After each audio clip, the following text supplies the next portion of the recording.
buen día a todos y a todas. Bueno, yo estoy seguro, Karina, que el contenido de las ponencias, del debate, eso nos va más que compensar el problema técnico que hemos tenido para alargar ese segundo día. Así que estoy seguro que será, como ayer, un éxito total. Entonces empezamos con la primera ponencia, Víctor Sadras, conocido de todos ustedes, además muy conocido por toda parte como experto en el tema ambiente y sostenibilidad de los sistemas y territorios productivos. Víctor también tiene un largo CV, ¿no? Dirige un equipo de ecofisiología de cultivos en el Instituto de I+D de Australia Meridional, ha sido consultor de FAO, CGIAR y muchas otras instituciones internacionales. Tiene una larguísima experiencia como evaluador independiente de programas, de proyectos, de ministerios y organizaciones internacionales. Muchísimo conocimiento y experiencia profesional en Argentina, España, Chile, Canadá, Australia, por supuesto, donde vive.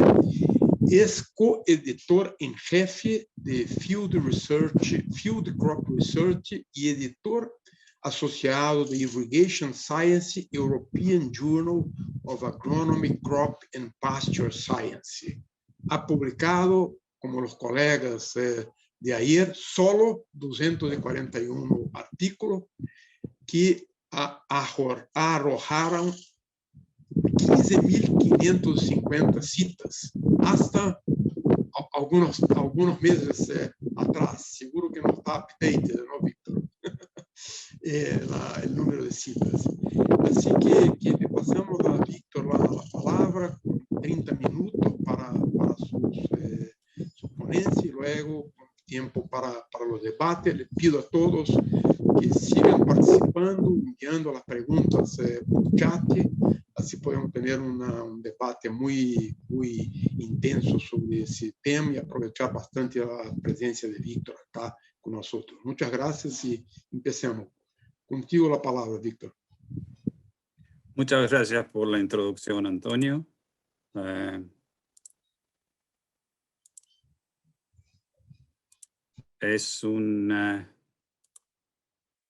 ¿El sonido sale bien? Perfecto, Víctor. Perfecto. Es un gran gusto compartir estas jornadas, reencontrar con viejos amigos y hacer nuevos. Quiero comenzar declarando un error mío de interpretación de la audiencia, por lo cual preparé la charla en inglés. Y fue tarde cuando me di cuenta como para hacer un cambio, así que pido disculpas y voy a presentar. Las opciones son en un español muy oxidado o en un inglés con un acento complicado. Espero que ser claro. We're not unlike this parrot, aren't we? So we have a bias, we have a culture, we have our experience. To engage in a meaningful conversation, we need scientific rigor. We need to look at the evidence, and when the evidence changes, we need to change our position. I will not overload you with data and references. I remit to the full chapter for the full story. So the first part, we'll be looking at investing limited resources in research and development, and then we'll go full on to the questions of sustainability. El Ministerio de Ciencia en Argentina grants subsidies, but a subsidy is a cash payment or a tax relief to alleviate a particular burden. Instead, if we look at investments, an investment highlights two things. One is the expectation of a return and the opportunity cost. This research and development corporation is a model that is widespread in Australia, each industry, grains, meat, wine, they have their own corporation of this kind. It's mixed corporation. The farmer pays a levy. It's a modest levy. For grains, it's 50 cents per ton. So if you implement a model of this kind in Argentina, you would have $50 million per year for research and development. Yesterday, we talked about a little bit about the mismatch or the gap between research and industry needs. In this case, that problem is overcome because it is the farmers who fund the research and the farmers set the research agenda. It's a bit like the mirror image of INTA. INTA is a research organization with input from farmers. This is a farmers organizations with input from researchers. And what they try to do is invest to create enduring profitability. So the core is profitability, and enduring is the key word because they're not looking at the next 2 or 3 years, they're looking at the next 2 or 3 generations. There are problems with this model, it's far from perfect, we can talk about that. Investment in science is, in agriculture, is proven to be efficient, profitable, and risky. The benefits to cost ratio is high. There are few investments that will give you $10 per dollar or more. This FAO index is an aggregated index of all the outputs of agriculture. So it's from milk to honey to fruit to grain, weighted by price. And I include Australia and Eastern Europe to show this index is sensitive to widespread environmental disruption and political disruption. And there is no lack of political disruption in Argentina, of course. But despite all the ups and downs, if you fit an exponential to Argentina, it's not unfair. It's a good description. You would have times where the growth of agriculture is a bit over or below the line, but over 60 years, that red curve is not a bad description. So that shows that with high level of aggregation and over the long term, technology dominates. Technology dominates climate, and to some extent, it dominates politics and policy and taxes and all the rest. We can look at those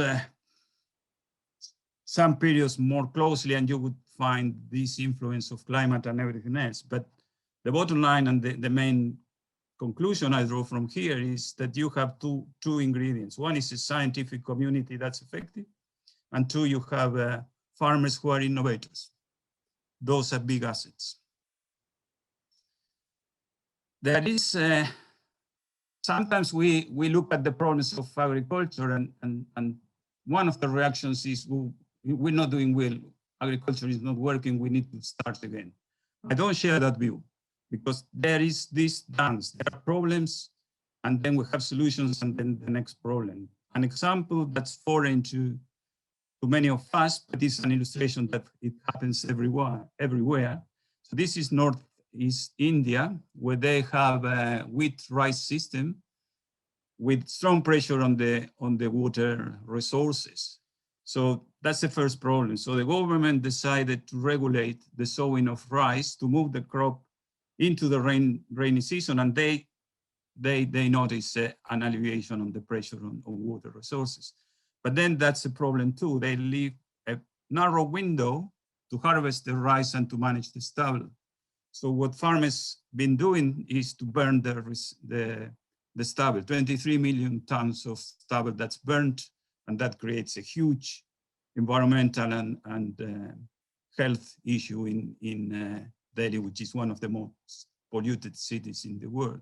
And then it's the next solution, the happy seeder, which is a neat machine adapted to that scale of 1-2 hectares. And it cuts the stubble, sow the wheat, and put the stubble on top of the ground again. And we don't know the next problem, but we wouldn't be surprised if that system creates another problem. So the bottom line is, this is technology in action. We have problems and solutions Sometimes we can predict the problems, many times we can't. A typical problem that can be predicted is the problem of resistance of weeds or insects or pathogens.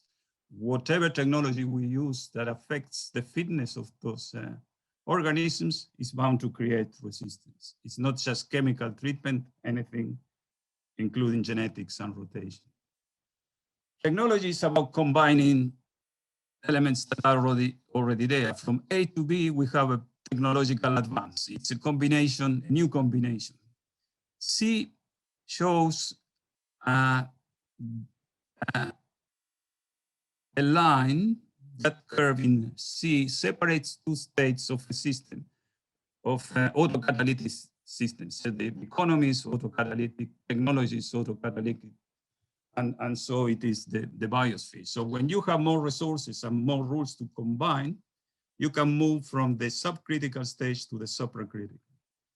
For example, Portugal is a subcritical economy, but Portugal in the European Union is supracritical. So that highlights the importance of trade and the importance of collaborations. So we can think of the economy as goods and services that are connected in blue, like cheese and wine, or in red, like wine and beer. And the red connections, the antagonistic relationships, are the ones that cause disruption. When Henry Ford tracked the assembly line, he killed the oats industry. It never recovered. Right? So we talk of disruption these days, but disruption is a feature of technology. Any technology that matters would cause disruptions. So we can grow this economy to the level of 10 billion or so goods and services. We can draw a limit that's the current economy. The red is the adjacent possible. And the sample space in gray, it's undefinable. This is a fundamental observation of Stuart Kauffman. The sample space of tossing a coin, so with a coin you could have cara seca, heads and tails. You don't know what will happen, but you know what can't happen.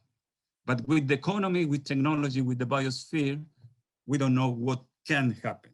It's a fundamental gap, and it's not that we will have more knowledge and we can predict that space. That's not feasible. And the reason is readaptation.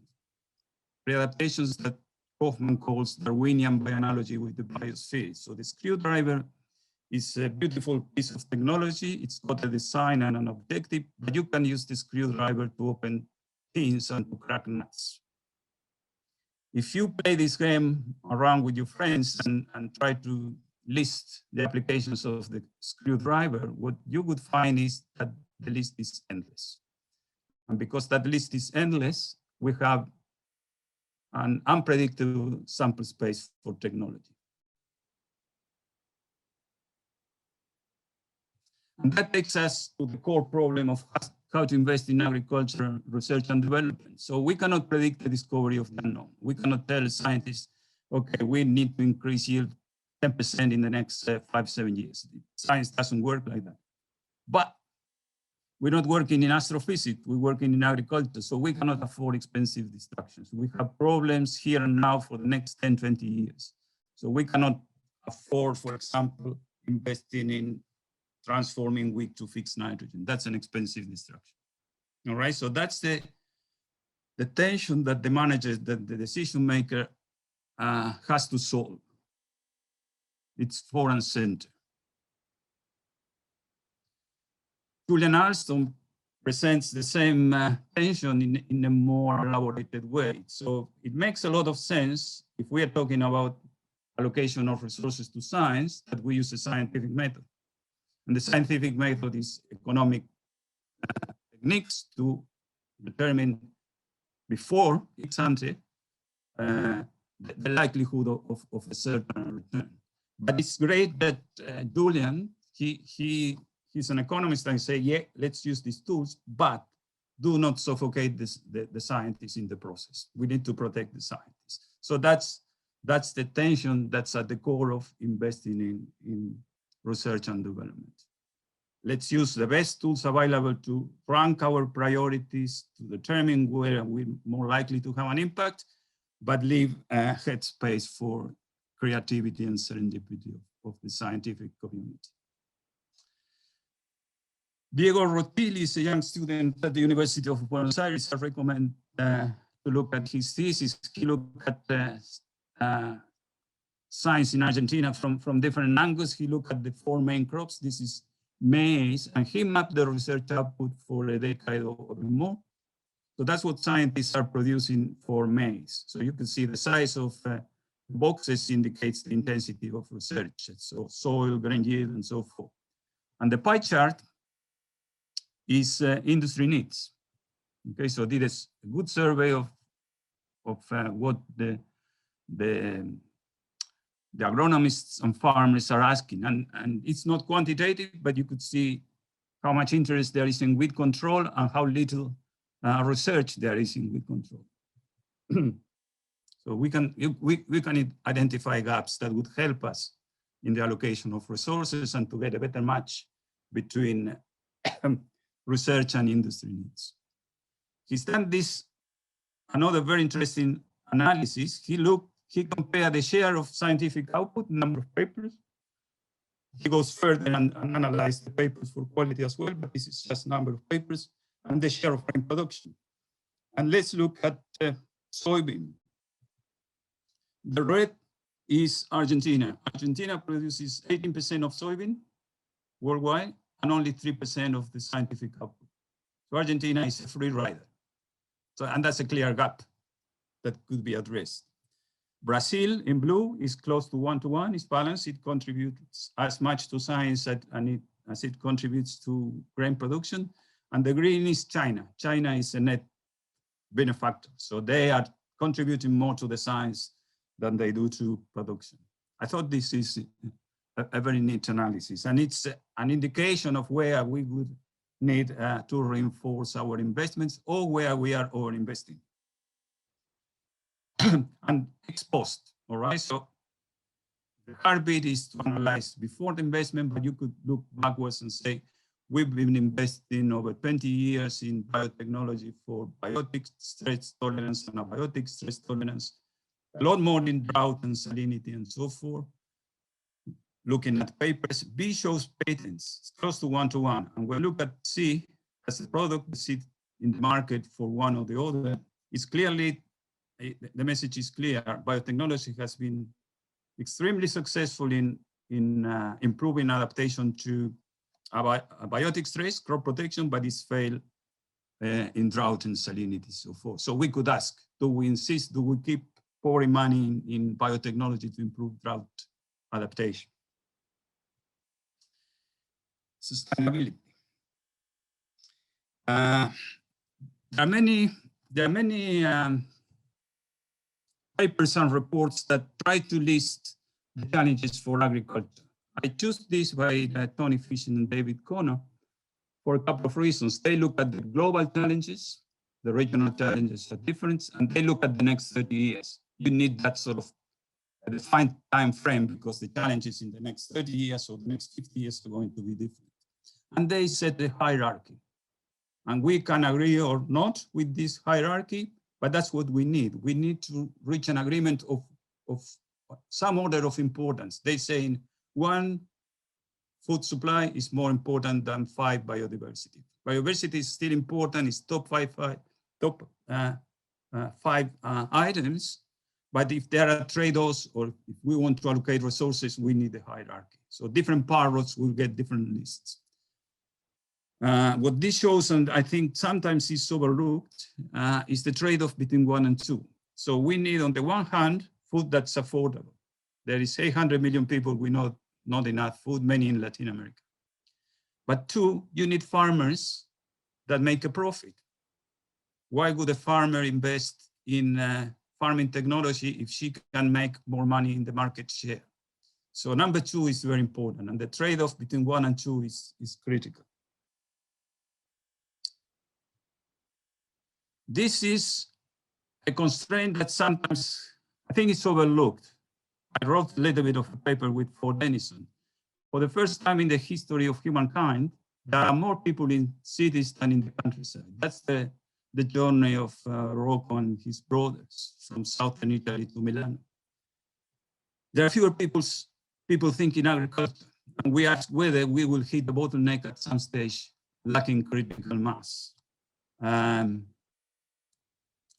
Sim Hablas, down there in the corner, that he's the only one with no guns. He observed a tree that was growing in the middle of the desert. So he went and dig a hole and found a leaking pipe. And he was taken by the onion shape of the wet soil. And that inspired him to develop drip irrigation.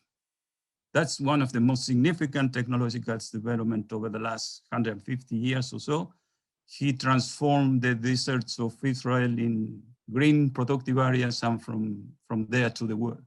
We have a bit of a cliche of the farmer sitting at the computer, which is well and good, but we need people walking the fields and digging holes, and there are fewer of them. Sustainable agriculture could be seen as a polygon. We used to think of the triple bottom line, economic, environmental, social. Here, with Daniel Calderini, we added one side, so we have a square, and the next side of the polygon is nutritional value and safety of food. So we can visualize sustainability as a polygon that's evolving, and agriculture as a sector that needs to account for those increasing and changing expectations. So sustainability evolves. It's specific for each industry, for each society, and for a particular time. And for these reasons, we need an operational definition. We don't need to make a declaration of the goals of sustainability. We need to be as specific as we can for this to work. I show you this example of the Australian beef industry. This is not government, this is farmers.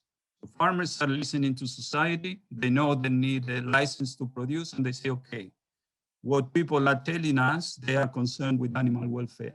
So we respond to that. And we need to be economically resilient. There's concern with the environment and society. So we have a square again. And then for each of the squares, we have 2 or 3 more dimensions, 1, 2 to 9. Doesn't matter what they are. But we end up with a decagon. So there's a polygon with 10 sides that define sustainability. That's how sustainability grows and evolves and becomes more complex. Now, with these demands, we risk trying to achieve many things and getting lost in the details. So for this to work, we need to set priorities, define indicators, provide good definitions for each of those indicators, set boundaries, what is in and out of the system, and a proper measure. When we have this defined 4 sides, we can do the critical question: who is responsible and who pays if there is a cost associated with that? The answers to these questions sometimes are clear, sometimes there are gray zones. For example, the beef industry is sustainable if it depends on exports, and there are markets that might or not might be accessible. So there is the question of tariffs, and who's responsible for tariffs is not the farmer, is government. 10 minutes, Victor. Animal health, here is a convergence. There is the farmer who wants their animals to be healthy, and there is the biotech company that profits from vaccines. Human processing, who pays for this? Okay, so there is, in some societies, wealthy people in wealthy societies, they are prepared to pay for free-range eggs, but for others, this might be a burden. To conclude this section on who pays, this is a new scheme. The Barrier Reef is a hotspot of biodiversity, but it's adjacent to sugarcane and other industries that pollute the water. So in this scheme, the idea is the farmer introduces an innovation. She reduces the nitrogen in the catchment, and she gets a credit for that reduction in nitrogen. And that credit goes to a market, and it could be purchased by the government or a bank that looks for green credentials, or Bill Gates or someone else. We don't know if this is going to work, but that's an indication of the current thinking on sustainability and who pays for it. Here we have two systems, a monocrop on the left and a more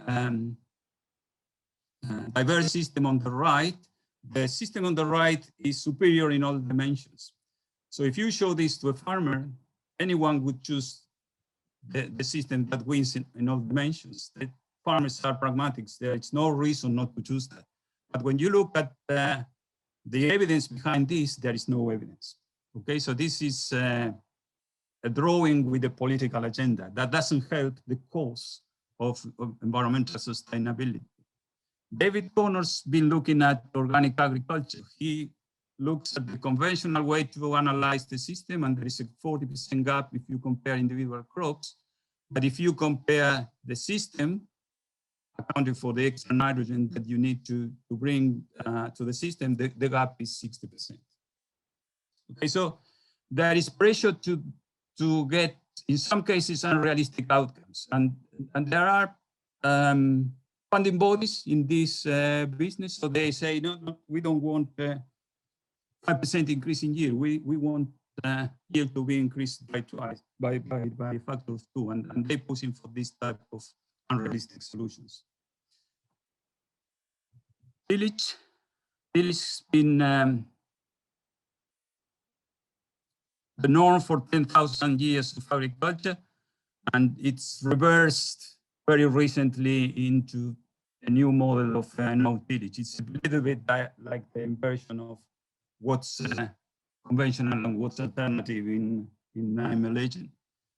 So what we have now is a contrast between the conventional and this taxonomy of all the alternatives. I personally do not favor this because I think it's unhelpful, in particular when the alternatives and the conventional or whatever point in this taxonomy aligns with ideology. Once we are aligned with ideology, we are in trouble.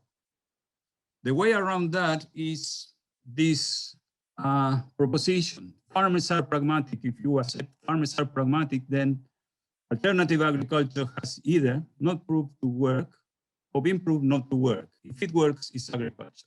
So the point is we need to set sustainability goals and be agnostic on how you get there, rather than fighting over the labels. A few years ago, we had a meeting funded by OECD on how to make science more useful to agriculture. And these are the conclusions, and I will close with this, which I think are relevant for our conversation. There's no silver bullet, right? So big data, precision agriculture, biotechnology, they're all important, but we shouldn't focus on a single solution. Agricultural innovation is about new combinations of existing technologies. There is in some jurisdictions funding bodies that are pushing for transformational change. They call it transformational in opposition to incremental. And what they favor with that pressure is that sort of Dutch cow. That's unhealthy. There is a lot of emphasis on data, and there's no doubt on the value of data, but we still rely on hypothesis-driven science. The key question to ask in any case is to what extent are we data limited?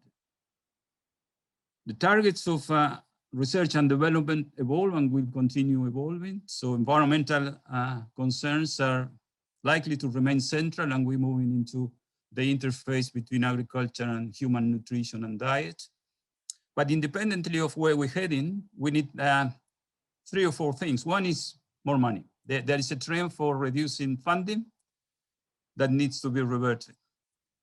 Second, we need to use whatever money is available more effectively.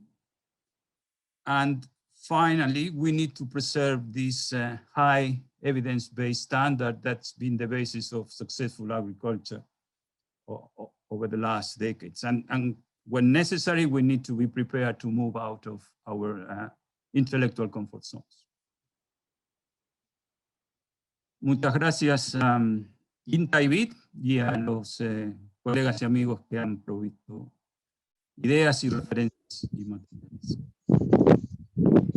Gracias. Muchas gracias, Víctor.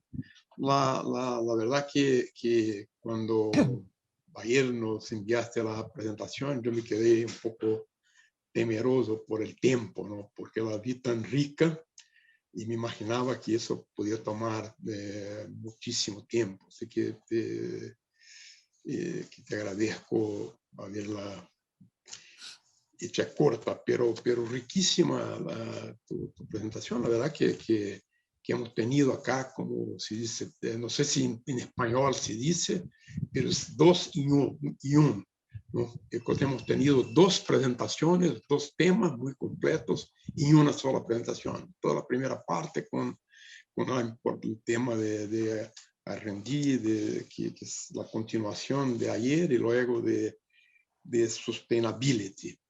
Entonces, yo te empiezo con unas preguntas. Acá está el amigo Roberto Boqueto, a quien saludo. Yo conocí a Roberto cuando estuve en FAO hace 30 años. Y Roberto hace la primera pregunta, ¿no? Que es cuando la evidencia cambia, tenemos que cambiar nuestras posiciones. En su experiencia, ¿cuál ha sido la conducta de nuestras instituciones ante estos cambios? ¿Cuáles son los factores determinantes de los cambios en visión y conducta? Es una buena pregunta y es difícil de responder. No creo que pueda responderla por completo. Posiblemente pueda especular que la respuesta de las instituciones es siempre más lenta de lo que debería ser, porque hay inercia, porque hay intereses, etcétera, porque hay cuestiones culturales, cuestiones generacionales. A veces los cambios necesitan que los viejos dejemos el lugar para los jóvenes que piensan distintos. ¿Cuáles son los factores determinantes? Y son los incentivos. Supongo que, por ejemplo, en una organización como la que menciono en Australia, las corporaciones de investigación y desarrollo, donde son los productores los que están invirtiendo, y son los productores que están continuamente buscando resultados, en ese tipo de sistemas, donde la conexión, en este caso entre investigación y resultados, es mucho más directa, en ese caso me parece que hay una dinámica mayor para responder a los cambios. En donde el sistema está, por ejemplo, en una universidad está más aislada, para los investigadores lo que importa es publicar, etc. Y es más fácil una deriva hacia cosas como biotecnología en áreas. Hacer trigo que fije nitrógeno, eso lo pueden hacer en una universidad, pero no en otra parte, el INTA o algo por el estilo.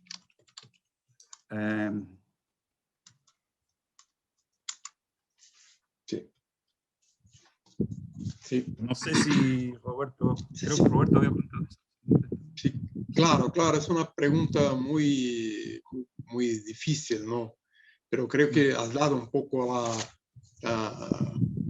una idea de por dónde iría, ¿no? Y acá tenemos una pregunta de Claudio. A lo mejor, una cosa más, Antonio, agregando a eso, Roberto, un ingrediente que puede ayudar a eso es la diversidad, ¿no? Cuando uno tiene, volvemos al loro de Conini. Si somos todos loros, va a ser, del mismo corral va a ser más difícil el cambio.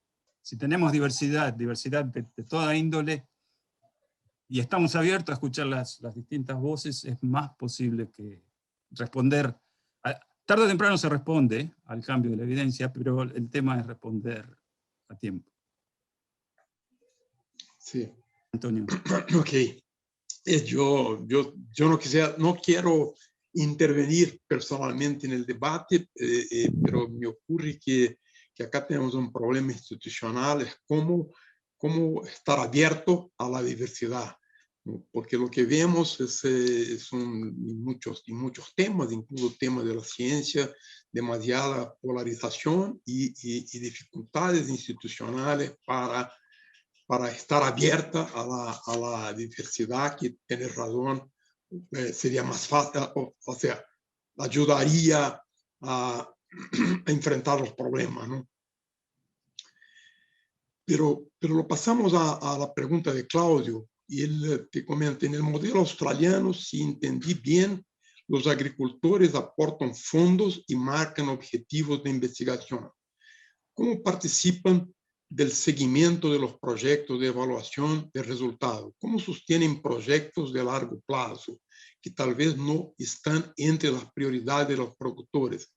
Y yo a esto agregaría justamente esta curiosidad que yo tenía, ¿no? ¿Cómo es posible hacer compatible el mecanismo de financiamiento del productor, que tiene una visión más bien de problem solving, corto plazo, con las demandas que nos mencionó ayer, nos mencionaron ahí varios de los ponentes, demandas que son más bien de la sociedad a largo plazo para las instituciones de I+D?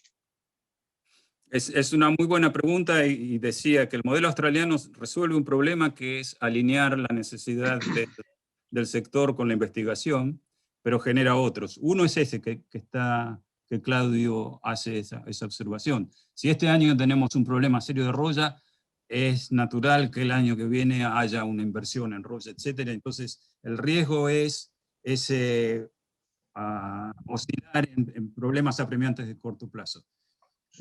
Y al principio posiblemente haya habido algo de eso. Estas instituciones ya tienen algunas décadas y han madurado y han comprendido que sí, tenemos que resolver el problema más apremiante, pero que también tenemos que invertir en 5 años y en 10 años. Entonces tienen un plan de inversión, eso va cambiando, pero tienen plan de inversión de 3 años, 5 años, y algunos proyectos que apuntan con más continuidad. Muy bien, muy bien.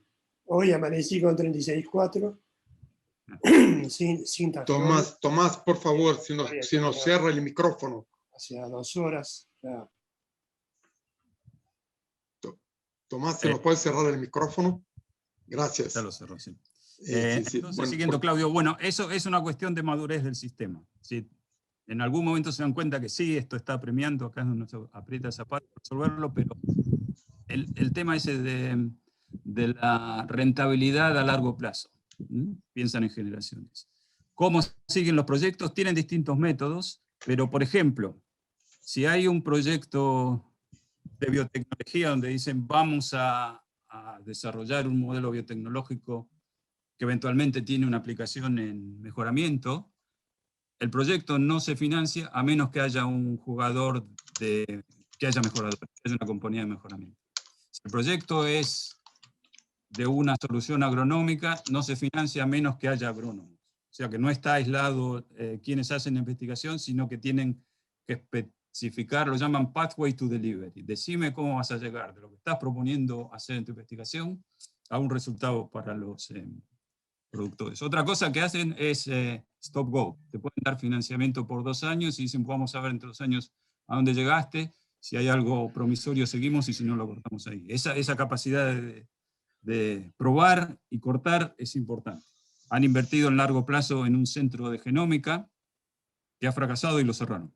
Pero mantuvieron financiamiento por 15 o 20 años. Tenemos muchas preguntas, yo empiezo a seleccionar algunas, ¿no? Una muy polémica es que de Tomás, ¿no? Que nos comenta que te pronunciaste en contra la ideología como la que predomine en las tendencias de investigación y generación de tecnología. Sin embargo, nos dice él, la Unión Europea está imponiendo ideológicamente restricciones ideológicas y al comercio interior, favoreciendo el menor consumo de carnes, favoreciendo la agroecología, etc. Esto influye sobre las conductas de los países como Australia, Argentina, y sobre presiones hasta hacia lo que hay que investigar. ¿Qué opinas sobre esto?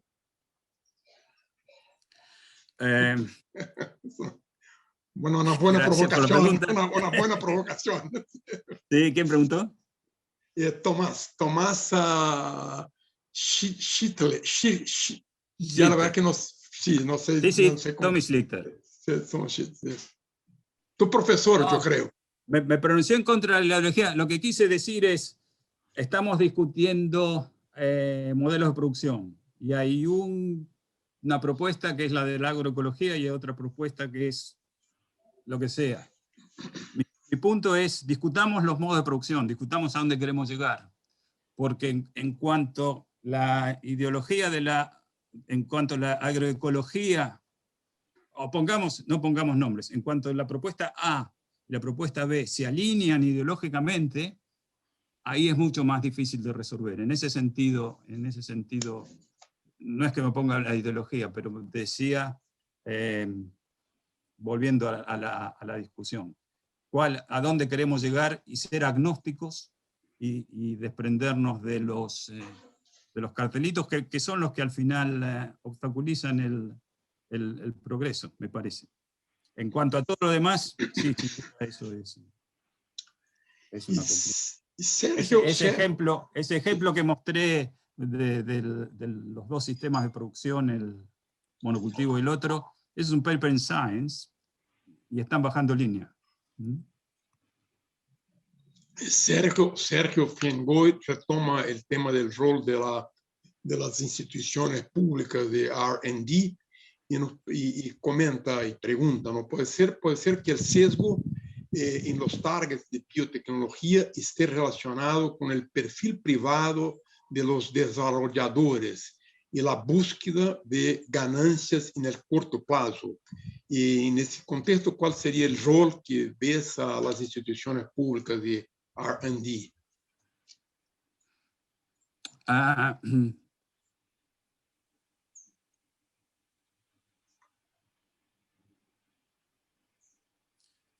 Seguro, Sergio, vos conocés mucho mejor el tema de la biotecnología en ese sentido. Pero a lo que me refería era a dónde funciona y dónde no funciona. Y a lo que sería, en el contexto de mejoramiento. Si una propuesta biotecnológica me dice que aumentamos el rendimiento de 30%, no le creo. Seguro que hay algo que está mal en la ciencia. Si me dicen que aumenta 5 o 6%, como los casos de los transgénicos exitosos que se han logrado en Argentina, eso hay que contrastarlo con lo que es 10, 15 años de inversión o lo que sea que ha llevado, y después que es el mejoramiento convencional. Y entonces,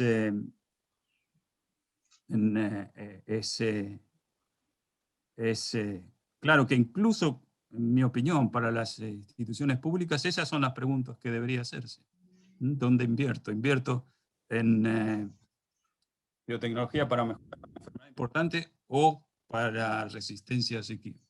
Y en los últimos años me hago esa pregunta como investigador y te invito a que te hagas esa pregunta, Sergio. Si vos tuvieras que invertir tus ahorros entre mejorar resistencia a sequía o mejorar resistencia a enfermedades, ¿dónde pondrías tu jubilación y tu dinero?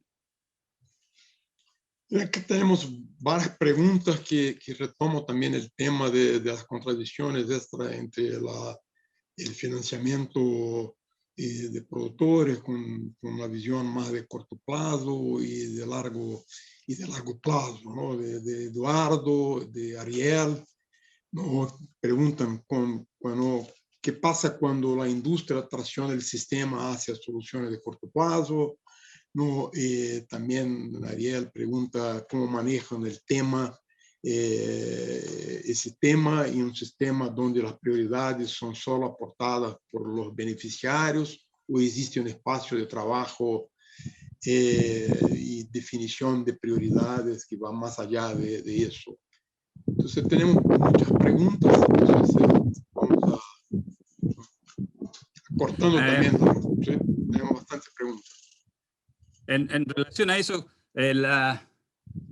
lo que presenté es incompleto en el sentido que me concentré en la investigación en agricultura y el rol central de los productores fijando la agenda y financiando. Hay otros elementos. Están las universidades y hay algo que sería más o menos equivalente al CONICET, donde allí la motivación y todo lo demás es muy distinto. O sea que hay un espacio donde si alguien quiere hacer trigo que fije nitrógeno, lo puede hacer. O sea que ese espacio existe, están contemplados. Y como decía antes, incluso donde los productores son los que fijan la agenda, ellos tienen espacio para el largo plazo. Un grupo de productores locales hace un tiempo había presentado un proyecto que era un poco fuera de lo común, que me llamaron y me preguntaron ¿cuál pensás que es la probabilidad de que alcances algo en este proyecto? Yo les dije 50%. Hay un 50% de probabilidad que no llegue a ninguna parte. Y decidieron financiarlo. Pero me parece que más importante es la flexibilidad y la diversidad. Con un objetivo claro, que lo tienen definido. ¿Sí? Al final lo que importa es tener un sector que siga produciendo en las próximas 3 o 4 generaciones.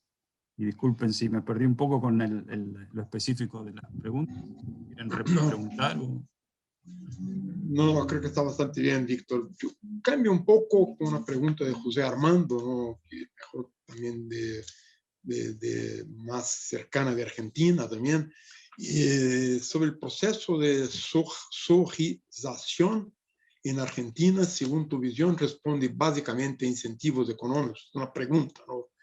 Sin ponderar las cuestiones ambientales. No conozco en profundidad, pero en principio diría que sí, que el crecimiento de soja de un cultivo marginal a ser un cultivo dominante ha sido básicamente económico, más la suma tecnológica de todo el paquete de los transgénicos, etc., sin ponderar las cuestiones ambientales exactamente. Creo que, no sé si te parece apropiado, José, es comparable a eso que veíamos del proceso en India. Hay una motivación muy fuerte para hacer soja, y ahí vamos, y eso genera problemas. ¿Fracasó el sistema? Yo creo que no. Yo creo que el sistema derivó malas en una dirección, pero lo que no creo es que está todo mal y tenemos que empezar de nuevo. Y me parece, que veo a la distancia, que hay movimientos en esa dirección. Reconocer los problemas ambientales. Pero es serio. Hay unos datos que son muy interesantes sobre patrones de uso de tierra de los años de 1982 a 2016, y neto en el mundo hay ganancias sobre la vegetación natural, 2,5 millones de kilómetros más de bosques, etc. Con una excepción. La excepción es Brasil, Argentina y Paraguay, donde hay deforestación neta. El problema es serio.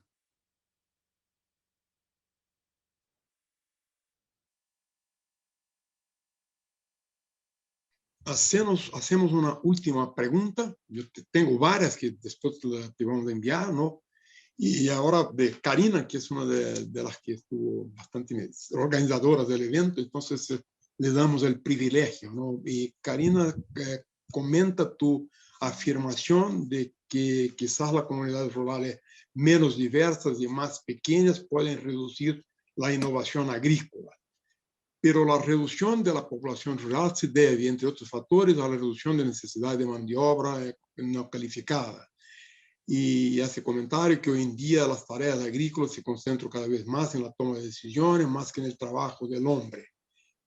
Y entonces, que no resulta a ella tan claro que el efecto puede ser negativo en términos de la innovación.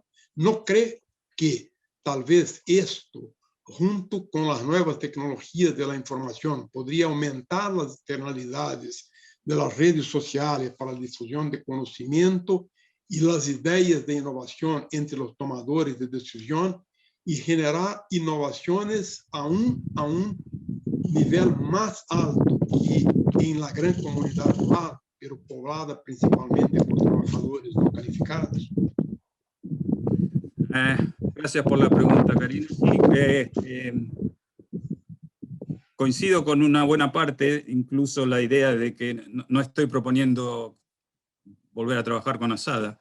El tema, y sí es significativo que hay una contribución de tecnología externa significativa, toda la cuestión de datos y sensores remotos, y todo eso es significativo, y una buena parte viene de fuera del sector.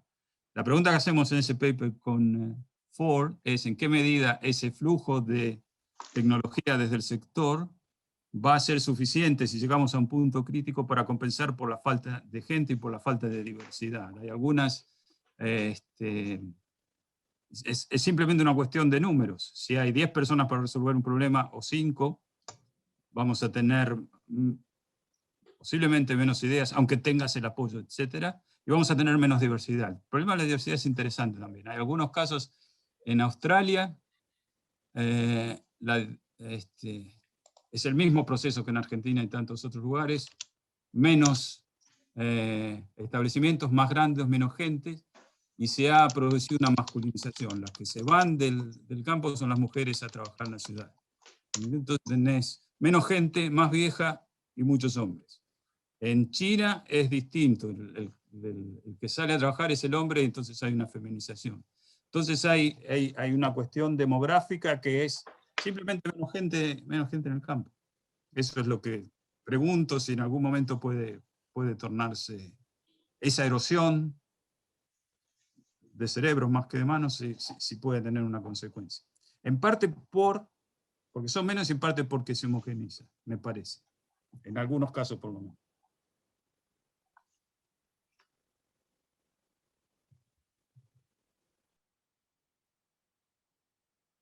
Muchas gracias, Víctor. Lamentablemente tenemos que encerrarla, pero acá tenemos muchísimas preguntas interesantes que hubiéramos podido seguir el debate hasta las 12. Entonces, te agradezco mucho la riquísima ponencia, las preguntas. Pido disculpas a la audiencia porque había acá una ventana haciendo mucho ruido y yo no me había dado cuenta. Estaba agradable con el viento. Pero no me había dado cuenta que les estaba molestando. Y entonces 5 minutos de intervalo, ¿no? Y retomamos a las 10, más 4, ¿no? 10:15, ¿no? Con 5 minutos de intervalo. Gracias, Víctor. Muchas gracias a todos. Muchas gracias, Víctor. Es un placer escucharte y darnos el espacio para discutir ideas. Así que muchísimas gracias. Buen día. Ya retomamos pronto el tema. Ahora pasamos al segundo tema del día, nuevas demandas de los consumidores de alimentos. Pues son un tema muy, muy importante que está marcando la dinámica del sector, de la innovación. Y para nos hablar sobre el tema, tenemos doctor José María Gil, ¿no? Chema Gil, ¿no? Que es catedrático en Economía Agraria de la Universidad Politécnica de Cataluña, director del Centro de Economía y Desarrollo Agroalimentario de la misma universidad. Desde el 2021, no sé si estará un error, si es justamente este año, es el director de la cátedra Mercabarna de Desperdicio Alimentario, otro tema muy, muy importante, ¿no? La investigación de Chema es vastísima, tiene mucha investigación en la economía de la calidad y inocuidad de los alimentos, políticas públicas relacionadas al consumidor, industria alimentaria y comercio de alimentos, ¿no? También tiene mucha experiencia en análisis de evaluación de sostenibilidad de sistemas agroindustriales, ha coordinado como 30 proyectos de investigación y que también publicado, ¿no?, mínimo de 2 centenas de artículos en revistas científicas de impacto, ¿no? Bueno, 320 comunicaciones en congresos, así que también podríamos seguir hablando de su currículo por bastante tiempo, ¿no? Bienvenido, José María, gracias, y contigo la palabra. 30 minutos, 10 minutos ¿no? Y luego 3 minutos antes de cerrar tu micrófono.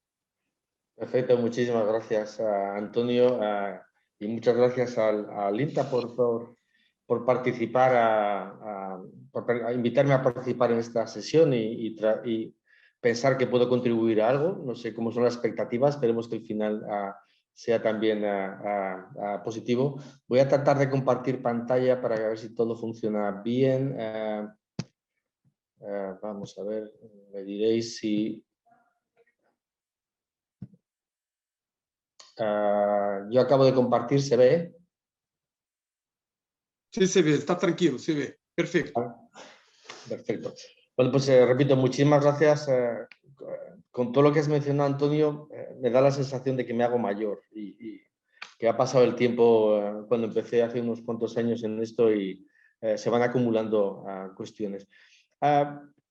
El tema que me toca a mí abordar aquí es un tema sobre las demandas y los consumidores y la sociedad en general y los retos que tienen las instituciones públicas y de I+D+I. Y quiero reservar y quiero darle mucha importancia a la I pequeñita que está al final. ¿Y por qué? Pues porque como somos todos consumidores, todos creemos que entendemos de consumo, porque creemos que todo el mundo se comporta como nosotros nos comportamos o como nosotros escuchamos que se comportan. En el tema de producción tenemos muchos datos de lo que se produce por variedades, por zonas, etc. Y sin embargo, en el tema del consumidor hay muy poquitos datos y todos trabajamos en percepciones. Y como agricultores no somos todos, pero consumidores somos todos. Pues la verdad es que hablar sobre estos temas siempre es un reto, porque tratas de dar una visión un poquito global y no muchas veces no a la particular que tenemos cada uno. ¿De qué voy a hablar yo aquí? Voy a hablar de innovación, básicamente, porque al fin y al cabo la investigación se tiene que transformar en innovación, que es acceso al mercado para que la sociedad se beneficie. Voy a hablar de consumidores, pero también voy a hablar de sociedad. Voy a hablar de impacto y voy a hablar de impacto en el sentido de que las instituciones públicas de I+D, y yo también me toca dirigir una pequeñita, tenemos que preocuparnos mucho más por el impacto de nuestra investigación en esa sociedad que nos financia. Voy a tratar de proporcionar algo de datos, lo cual no es fácil, y datos recientes, y van a estar vinculados a la innovación. Y a partir de esos datos, fijaros que Carlos ayer justamente estaba hablando que habría que incluir algunos departamentos con el tema de gobernanza de datos, y yo creo que es fundamental para tomar decisiones. Y en esto voy a basar. Vamos a partir antes de comenzar, comparar simplemente el contenido de la nevera que tienen ahora en sus hogares con el contenido que tenían hace 40 años y si no, que tenían sus padres hace 40 años, porque o comparar lo que es un lineal de supermercado de ahora con un lineal de supermercado de hace 40 años. Yo me acuerdo cuando era pequeño, mi madre me mandaba a comprar, yo tenía para comprar yogures como 4 tipos de yogures y el lineal ocupaba básicamente 1,5 metros y 1,5 metros también de alto más o menos.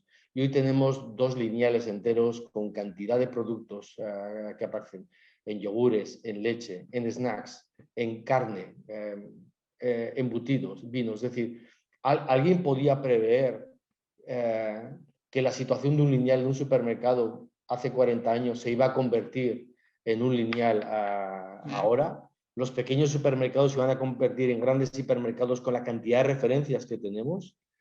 ¿Alguien se podía imaginar? Entonces, esto es el punto de partida. El sistema agroalimentario, llamado que incluye todo lo que son las labores de producción y comercialización y transformación, etc., es un proceso, es un sistema que ha ido tratándose de adaptar constantemente a las nuevas necesidades de los consumidores.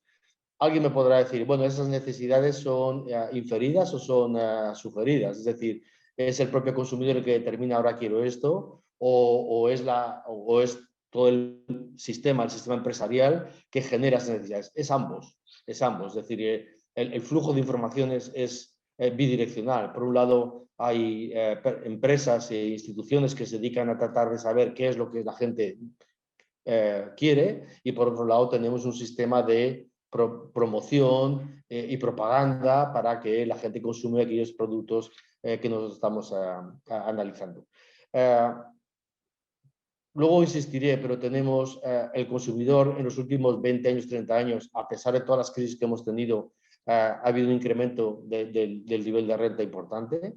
La heterogeneidad, como veremos también un poquito más adelante, es creciente, es decir, hay pequeños grupos de nichos de consumidores. No podemos hablar del consumidor, hay cantidad de grupos de consumidores. Y la alimentación, además, se caracteriza por tener... por ser un producto de valor muy pequeño en relación a otros productos de consumo. Por tanto, también el consumidor le da bastante poca importancia a lo que es el consumo de alimentos frente a otro tipo de consumos. Simplemente piensen en el tiempo que ustedes pasan en comprar un teléfono móvil o un kilo de naranjas. Simplemente por tener... y luego, independientemente de que hemos tenido muchas crisis, y hemos tenido la crisis del 91, crisis económica del 91-92, hemos pasado la crisis económica del 2008, independientemente de eso, las tendencias siguen creciendo. Al principio también me convocaron para hablar algo sobre el tema del COVID. No sabemos cuál es el impacto del COVID. Hay cantidad de estudios, pero los estudios son parciales porque todavía estamos viviendo. Y hay cambios que se han producido, y luego insistiré, hay cambios que se han ido generando, pero no sabemos cuál va a ser la permanencia, porque no sabemos cuál va a ser la durabilidad. La crisis de 2008 duró 6-7 años para salir de la crisis.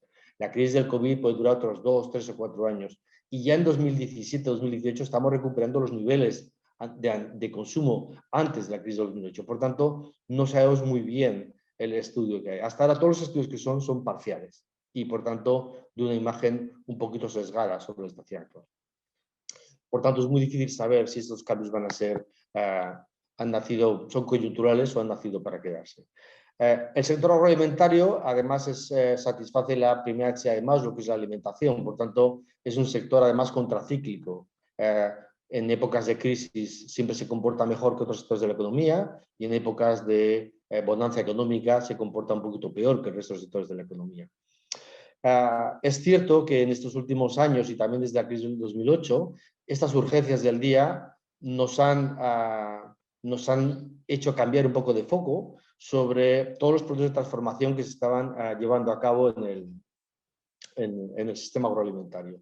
Y siempre caminamos hacia un sistema más sostenible, en relación con también lo que os he dicho anteriormente, más justo, y esto también es discutible, mucho más ligado al territorio y a la fotosíntesis, frente a una agricultura intensiva basada en petróleo, y sobre todo un petróleo barato, un petróleo muy barato. Y eso nos ha llevado a tratar de ir a agriculturas de economías de escala, que sí que es cierto que han tratado de mantener precios relativamente bajos y el acceso a la alimentación a una gran parte de la población, y eso ha sido un éxito que hay que mencionar. Los cambios del consumidor siempre se producen de forma bastante lenta y muy poco perceptible. Es como cuando vemos crecer a nuestros hijos, que no nos damos cuenta del día a día, y sin embargo cuando pasa el tiempo y vemos las fotos vemos que, ostras, qué cambio más importante ha habido. O nosotros mismos delante del espejo, pues es lo mismo los cambios del consumidor. Son cambios que son lentos, y muchas veces son momentos disruptivos como el que está pasando ahora, los que nos hacen cambiar un poquito más sobre las tendencias que tenemos. Y es posible que la pandemia haya tratado de ralentizar algunos de los comportamientos, tendencias que se estaban generando, pero es muy evidente que esto va a producir un cambio exponencial a partir de cuando acabemos, más pronto que tarde, esperemos, esta pandemia. Bien, teniendo en cuenta esto, yo básicamente la presentación la quiero abordar en 3 grandes líneas, un poco las tendencias y la coyuntura actual, Ahí iré bastante rápido, simplemente es mostrar una serie de datos que están disponibles luego en la publicación, o si alguien quiere la presentación, ningún problema. Y la tercera parte, ver un poco los retos, es decir, bueno, estas nuevas demandas, retos. En una audiencia tan generalista como la que tengo, no voy a poder hablar de los retos que yo abordaría cuando toca hablar a mis colegas economistas agrarios sobre hacia dónde tenemos que investigar, no tenemos que investigar. Voy a tratar de ver un poco más el planteamiento de cómo las instituciones públicas pueden tratar de enfocarse mucho más a estas nuevas demandas y sobre todo a conocer estas nuevas demandas. Para ello, tres gráficos que dan 3 ideas muy rápidas. La primera, vamos a hacer más, es decir, que el reto del sistema agroalimentario es proporcionar alimentación para 9.000 millones en 2050, no para los 7.200 que somos ahora. Segundo, y esto es mucho más importante, va a haber un incremento generalizado del nivel de renta, del PIB. Pero lo que no existía hasta ahora, y es completamente novedoso, y es que más del 50% del PIB mundial va a venir generado por países que ahora son emergentes o están en vías de desarrollo. Y eso sí que es un cambio fundamental. Porque hasta ahora normalmente el nivel de renta estaba concentrado en los países más desarrollados. No, va a haber más nivel de renta y más nivel de renta entre los países con un nivel de desarrollo todavía menor. Y la tercera, según las instrucciones de la FAO, todos los productos en términos per cápita, si aquí tenemos los datos desde 1963 hasta 2050, veamos la línea esta azul clarita, en todos hay incremento importante. Y esto hablamos de gramos per cápita día, es decir, si tenemos en cuenta que el consumo per cápita ya va a aumentar, que va a aumentar la población y que va a aumentar el nivel de renta, el reto que tiene el sistema alimentario de proporcionar mucho más alimento a un grupo mucho más heterogéneo, la verdad es que es un reto realmente importante, con tendencias cambiantes, con conocimiento de segmentos mucho más pequeños, y es mucho más probable que haya segmentos mucho más parecidos en un barrio de Barcelona con un barrio de Milán que entre 2 barrios de Barcelona. Es decir, este tipo de cosas nos va a llevar a retos importantes en la investigación. Por otro lado, ¿a qué asistimos en el sistema agroalimentario? Básicamente, el sistema agroalimentario funciona también de forma muy lenta, pero inexorable, con 3 grandes tendencias. Primero, el entorno es global. Es decir, el principal competidor de una empresa argentina probablemente no esté en Argentina. El principal competidor de una empresa de alimentación española probablemente no está en España. Es decir, el entorno estratégico alcanza dimensiones mundiales. Segundo ejemplo, y esto cambia completamente el enfoque.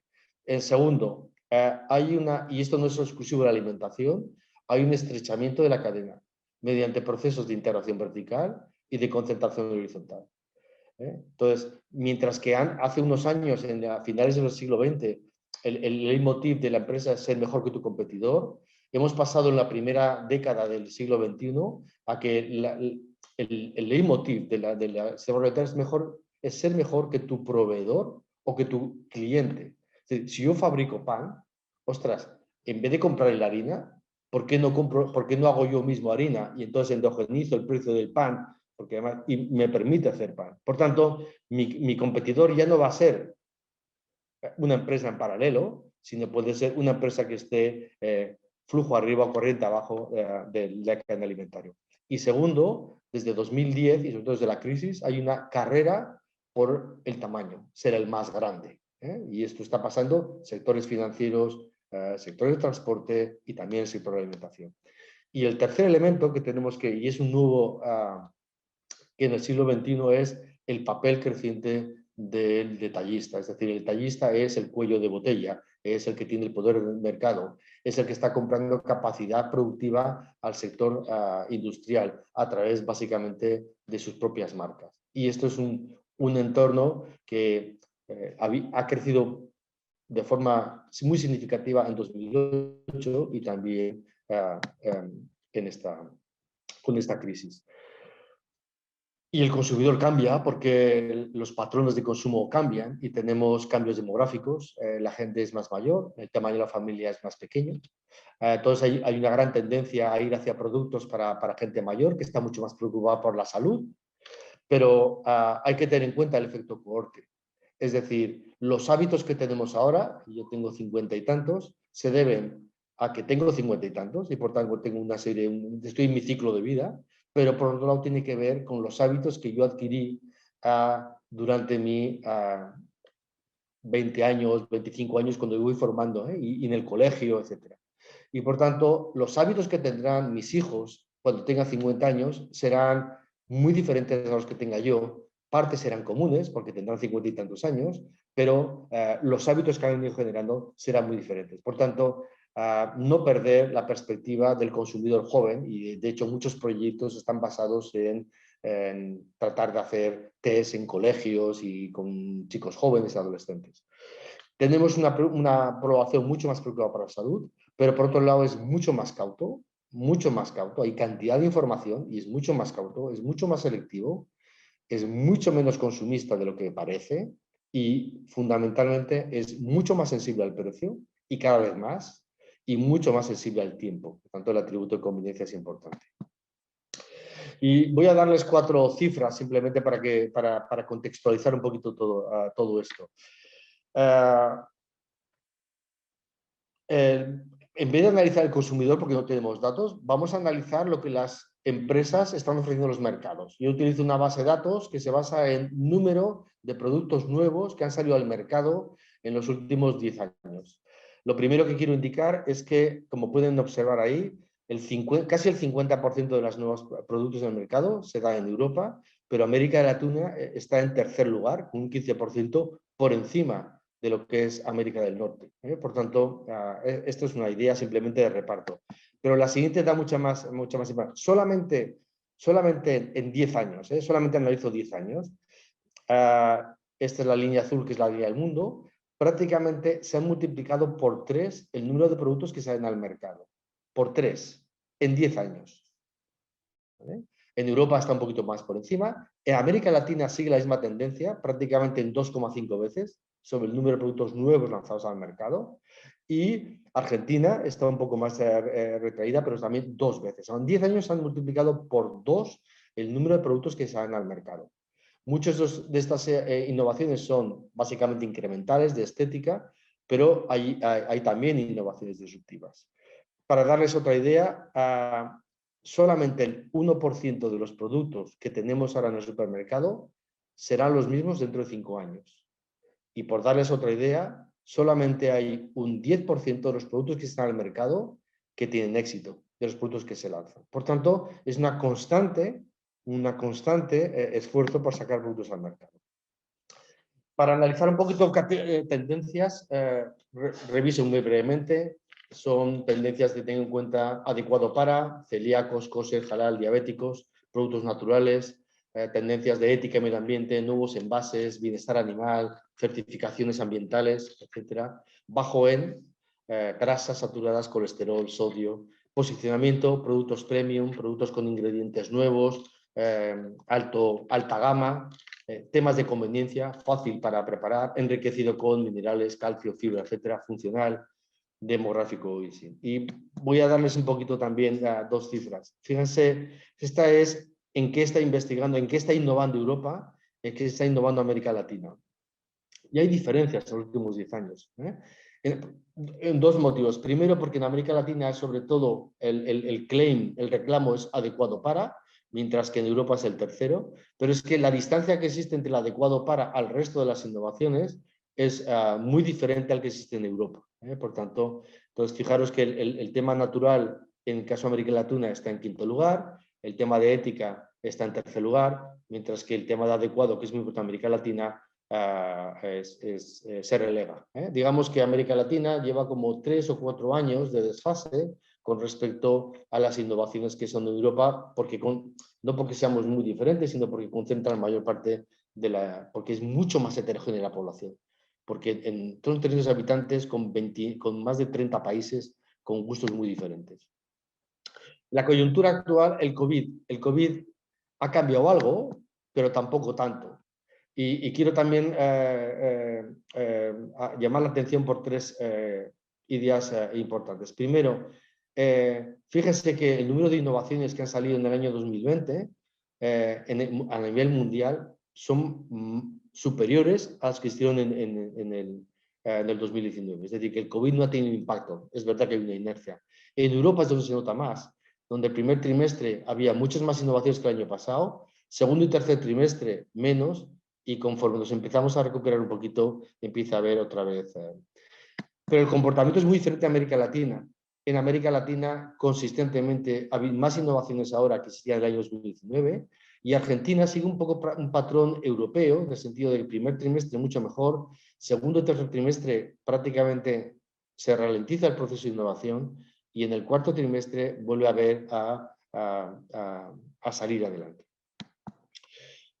En cuanto a las innovaciones, básicamente no hay grandes cambios y siempre son los procesos relacionados con la ética, con el medio ambiente, y América Latina sigue con su adecuado. Es decir, no ha habido un cambio sustancial en cuanto a la importancia relativa en lo que se estaba innovando antes y después de la crisis.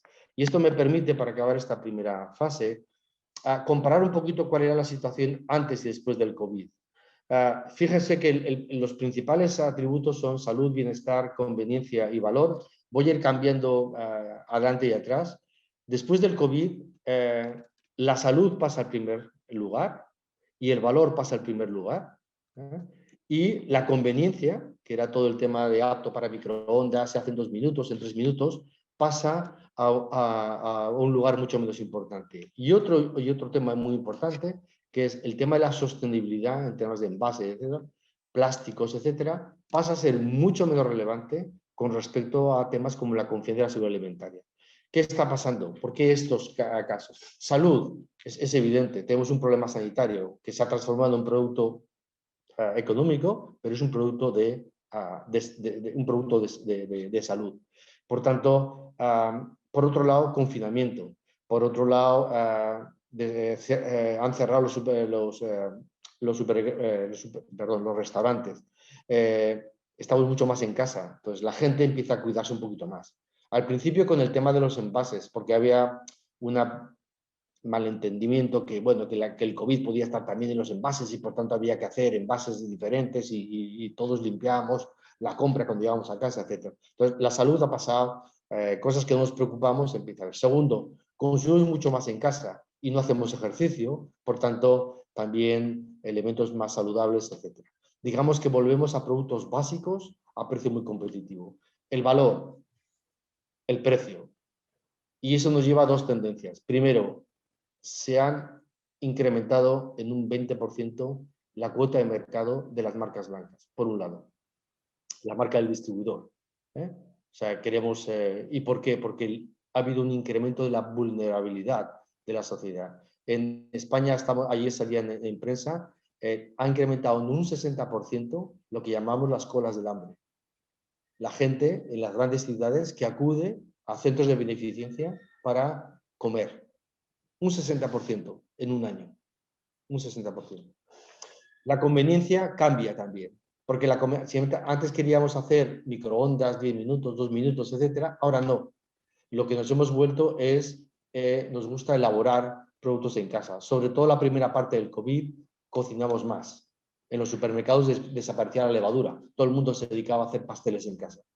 Entonces, es decir, pasamos de la conveniencia de productos muy elaborados a productos muy básicos, pero fáciles de hacer recetas en casa. Y el tercera gran idea... Tema 10 minutos, ¿no? Perfecto. Y la tercera gran idea es el tema de la sostenibilidad. Se ha sustituido por confianza. Es decir, es muy curioso que a la vez que hemos incrementado la cuota de mercado de los alimentos, que son marca blanca, marca del distribuidor, por otro lado, ha habido un incremento de la cuota de mercado de las grandes marcas, que llevan muchos años en el mercado, que tienen cierta garantía y que sobre todo han introducido dentro de su responsabilidad social corporativa este tipo de aspectos. Y por tanto, fíjense que nos estamos mirando esos dos extremos. Por un lado, los productos, digamos, de bajo precio y marca del distribuidor, y por otro lado, una mayor confianza y una sustitución de este aspecto de sostenibilidad a este aspecto de confianza. El plástico ha vuelto a crecer de forma exponencial en la alimentación. y eso tiene una tendencia de no reducir, de reducir.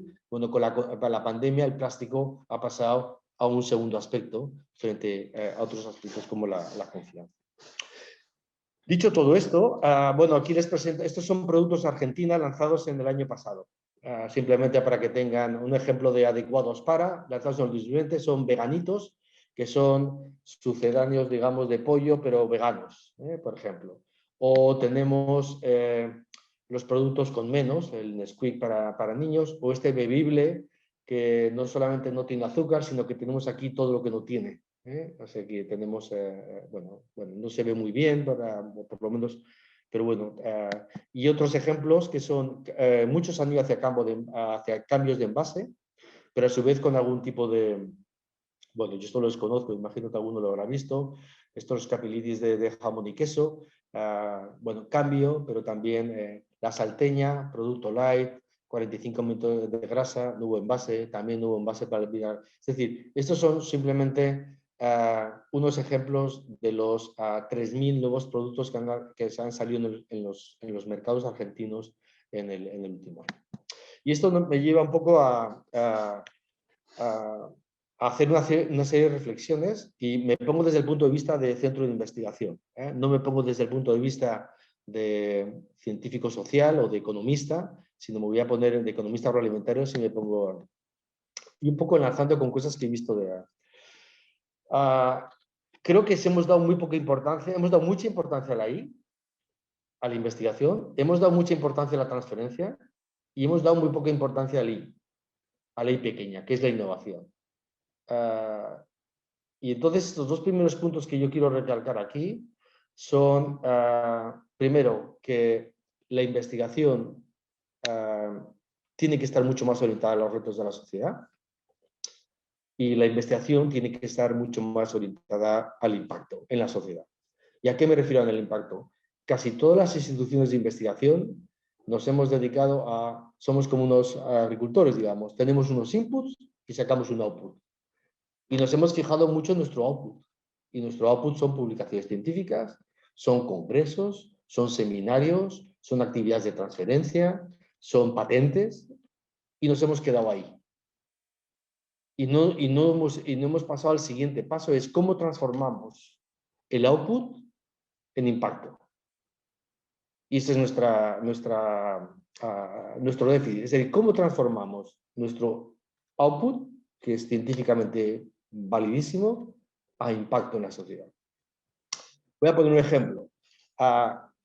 ¿Alguien ha valorado el crecimiento de la productividad de la agricultura argentina? ¿Cuánto se debe al INTA? ¿Alguien lo ha medido? Y lo pregunto porque nosotros hemos hecho esto, por ejemplo, para el INTA de Cataluña, o hace poco hicimos un ejercicio muy parecido para el INTA de Chile.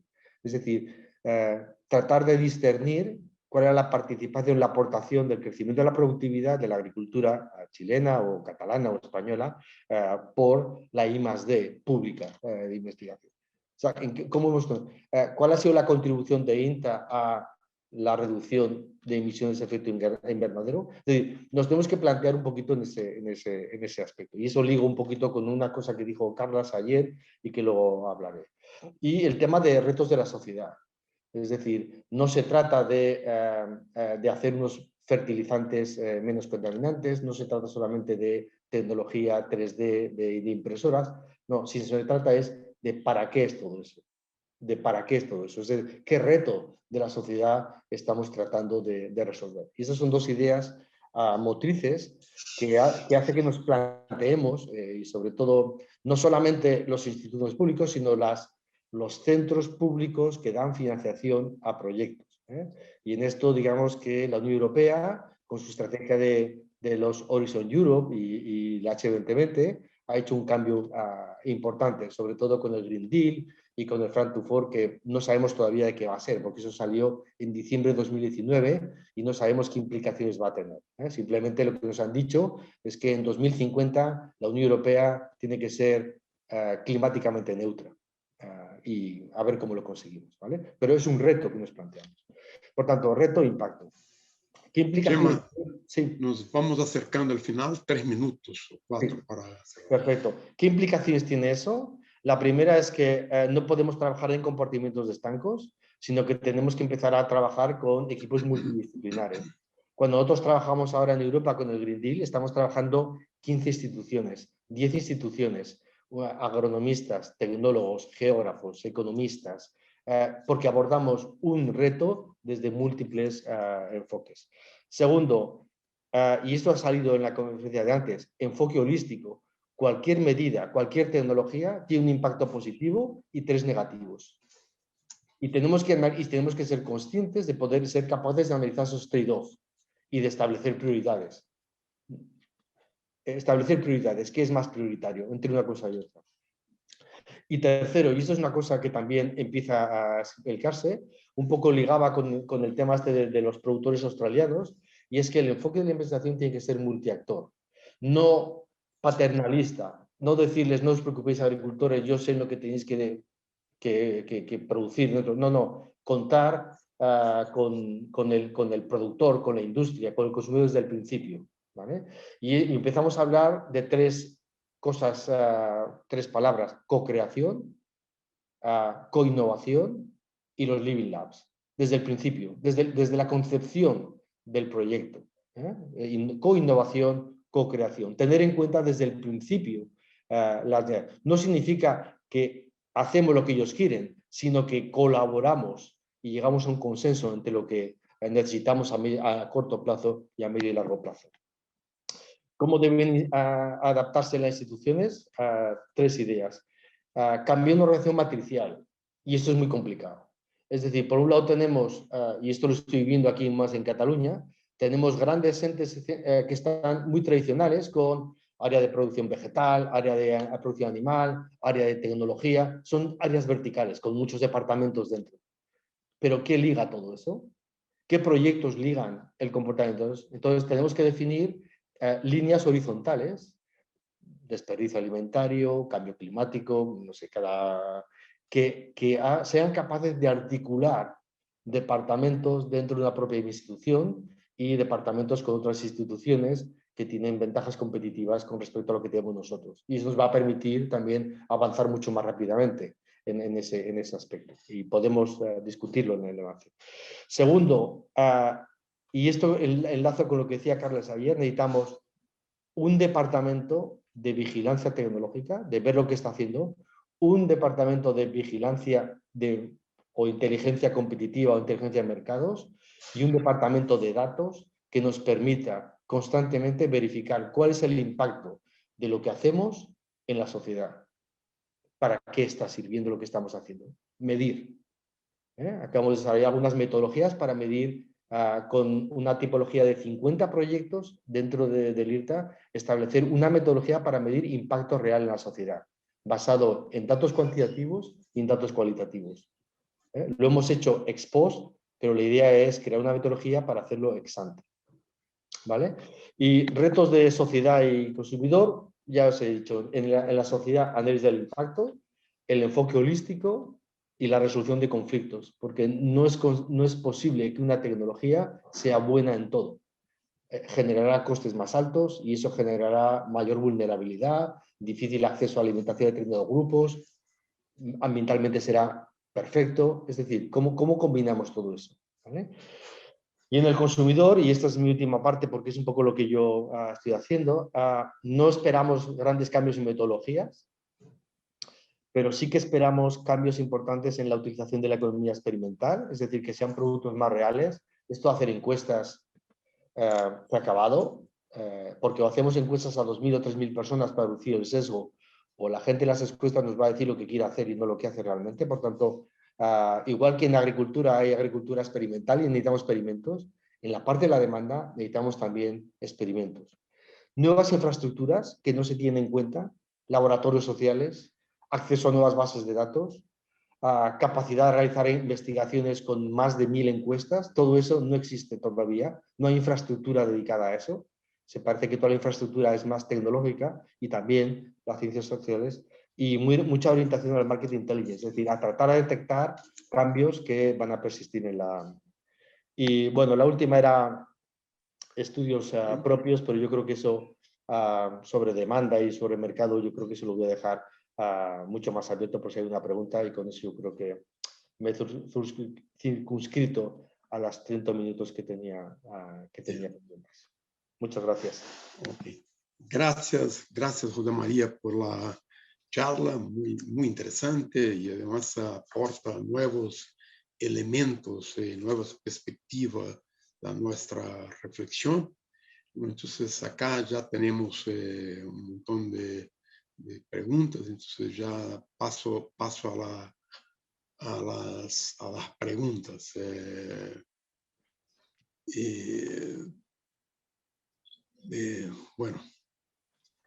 Bueno, la primera pregunta de Claudio es que le llamó la atención en una de las gráficas que estima para el 2050 un consumo de 800 gramos por día per cápita de hortaliza. La OMS hoy recomienda 400 gramos y en Argentina el consumo es alrededor de 150 gramos día per cápita. Entonces, él entiendo la pregunta, entiendo que se relaciona con los efectos benéficos de la salud humana.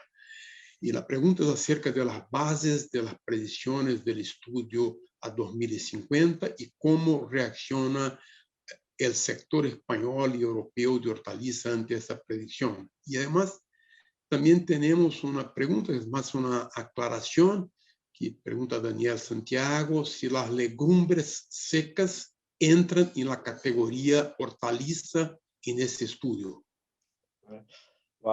Este no es un estudio nuestro, evidentemente es un estudio de FAO, que suele ser siempre una provocación. Igual que cuando nosotros en el año 71 decían que para el año 95-96 se acababa el petróleo, y todos empezamos a pensar en otro tipo de cosas. Los datos son siempre de consumo aparente, porque la FAO trabaja con consumo aparente, ¿vale? Es decir, que solamente trabaja con datos de producción, le suma las importaciones, le resta las exportaciones, y el resto es consumo, y es consumo aparente, y por tanto lo divide por la población, y eso es lo que obtiene, ¿vale? Por tanto, ahí tenemos de lo que eso se llegue a consumo real, más o menos calcular un 60%. Están todas las pérdidas de post cosecha. Bueno, estamos hablando del tema del desperdicio. Pero bueno, ahí incluimos todo lo que es también transformado, y también estamos incluyendo efectivamente, como decía el compañero, están las legumbres, hortalizas y legumbres están incluidas ahí, y tanto frescas como transformadas. Simplemente son grandes tendencias, grandes macro tendencias de por dónde van, pero están basadas en proyecciones de la FAO y siempre en temas de consumo aparente y no en consumo real. Bien, gracias. Tenemos también un conjunto de preguntas sobre los efectos de la pandemia, ¿no? Entonces, una de ellas está, ¿qué se espera? ¿Qué se puede esperar del incremento del comercio electrónico? Si en tu opinión, por tu experiencia, si va a mantener la tendencia o es más bien un efecto transitorio. También Leticia Tamburro nos comenta que durante la pandemia, en los primeros tiempos, al menos se ha observado que la gente ha privilegiado las compras y los negocios de la cercanía versus las grandes superficies, los hipermercados, etc., ¿no? Entonces te pregunto si has visto si hay cambios en las decisiones de los grandes supermercados al respecto de reducir las grandes superficies, de adaptarse a esos puntos, ¿no? Y Karina también acá nos aclara que sí, en el contexto de la cooperación INTA-BIDE, se ha medido el impacto del INTA en el marco, en la sociedad. Entonces, luego pueden pasar más informaciones. Bueno, muchas gracias. Aprovecho para saludar a Leticia. Hace muchos años que no nos vemos. Sí que hay cambios en el comportamiento. Lo que hemos hablado son cambios en los atributos, pero sí que hay cambios en los comportamientos. Es difícil saber en qué medida eso se va a mantener, como he dicho, pero por lo menos en Europa hicimos una encuesta en Estados Unidos, Italia, Alemania, España, Nueva Zelanda, sobre un poco el impacto del COVID, y lo queríamos relacionar si el comportamiento de las familias había cambiado depende del marco geopolítico, es decir, la administración americana había abordado el tema del COVID de forma muy diferente como se aborda en Europa y también como se había abordado en Nueva Zelanda, ¿de acuerdo? Y entonces, sí que hemos experimentado, un crecimiento de la compra en tienda de barrio. Esto sí, y más o menos aquí en España estaba en torno a un 10% de cuota de mercado. Y ha habido como un redescubrimiento del tendero del barrio, del tendero de la esquina. Esto sí. Pero también es cierto que conforme, y sobre todo al principio, conforme el lockdown ha ido bajando, el confinamiento, se ha mantenido una parte, pero no todo. El tema de comercio electrónico, durante el lockdown, evidentemente, ¿qué va a pasar? Creo que se van a establecer sistemas híbridos. Sistemas híbridos. ¿En qué sentido? Creo que va a haber una parte de compra, porque ir a comprar todavía sigue siendo una actividad no muy placentera, porque hay que llevar el carro, no sé qué, cargar, descargar, etc. Y sí que estamos asistiendo a un sistema híbrido donde todo lo que es producto no perecedero se puede comprar online, pero todavía hay una reticencia de las familias, y sobre todo las familias de más edad, de el producto fresco comprar online. Es decir, la gente sigue queriendo ver la fruta que compra, la hortaliza que compra y la carne que compra. Y me refiero a un segmento. Posiblemente para el cohorte de gente de menos de 30 años, no. Pero todavía para una población muy importante. Así que nosotros esperamos esto del click and car. No sé si es decir que habrá, se podrá ir a recoger en coche y solamente perder muy poco tiempo en el tema de fruta y hortalizas, carne, pescado, etc. Por tanto, pero el comercio electrónico en alimentación sigue siendo todavía minoritario. Estamos en un 5%. Pero también es verdad que Google Express, Amazon y algunas grandes redes están empezando a meterse y están empezando a comprar centrales logísticas para producto fresco. Y están comprando capacidad de compra con grandes almacenes de producto fresco, de supermercados, para compartir y poder distribuir. Así que esa tendencia hay que ver un poco, porque Amazon sí que es posible que transforme eso, pero todavía es poco. Y en el tema de... Okay, sí. El tema de INTA, bueno, desconocía el tema de la cooperación. Dos preguntas más para cerrar, pero te comento que acá en Brasil hay bastante inversión, pero más bien previa a la pandemia, Leticia, de las grandes redes del supermercado en negocios más chicos, ¿no? El Carrefour barrio, el Pan de Azúcar barrio, son tiendas chicas, ¿no? Se está invirtiendo bastante, pero eso es un movimiento que yo lo veía, pero que antecedía la pandemia. Dos preguntas diferentes para que encierres y no nos pasemos mucho del tema, Víctor. La primera tiene que ver con las tendencias esas que se menciona mucho de alimentos veganos, ¿no? Entonces acá Norma nos te pregunta qué importancia le asigna al desarrollo de productos como la carne sintética, por ejemplo, ¿no? Que, o sea, hay mucha gente hablando de incluso impresoras 3D para preparar eso y que ya, ¿no? Todos esos cambios en la alimentación. Y ya enmiendo con la segunda pregunta, que también me parece muy importante, que los comportamientos que hemos hablado son más bien relacionados al consumidor occidental. Sin embargo, países como Argentina, Brasil y otros de América Latina son muy importantes para el mercado mundial que se traslada hacia el Asia. Entonces, ¿qué pasa con el consumidor en Asia, en China, en India? ¿Cuál es tu percepción sobre eso? Bueno, en cuanto a la primera pregunta, Bueno, yo todo el tema esto de veganos y este tipo de cosas, bueno, creo que es un segmento de la población, es decir, y que yo aquí soy un poco más, muy pragmático, es decir, bueno, hay que respetarse, hay personas que tienen esa ideología, ni yo que soy, puedo ser más o menos, ni yo que soy vegano tengo que imponer a los demás lo que tienen que hacer, ni los demás tienen que imponerme a mí lo que yo tengo que hacer. Entonces yo creo que hay segmentos y con 9.000 millones de personas que vamos a ver entre poco, pues hay para todos los gustos. Otra cosa, o sea, sí que aquí ha habido en Europa unas campañas de los lunes sin carne, este tipo de cosas, pero claro, lo mismo, ¿qué hacemos entonces con los ganaderos? ¿Qué hacemos con el sistema económico que hay detrás? ¿Qué hacemos con los productos de cereales? ¿Qué hacemos con los productores de soja?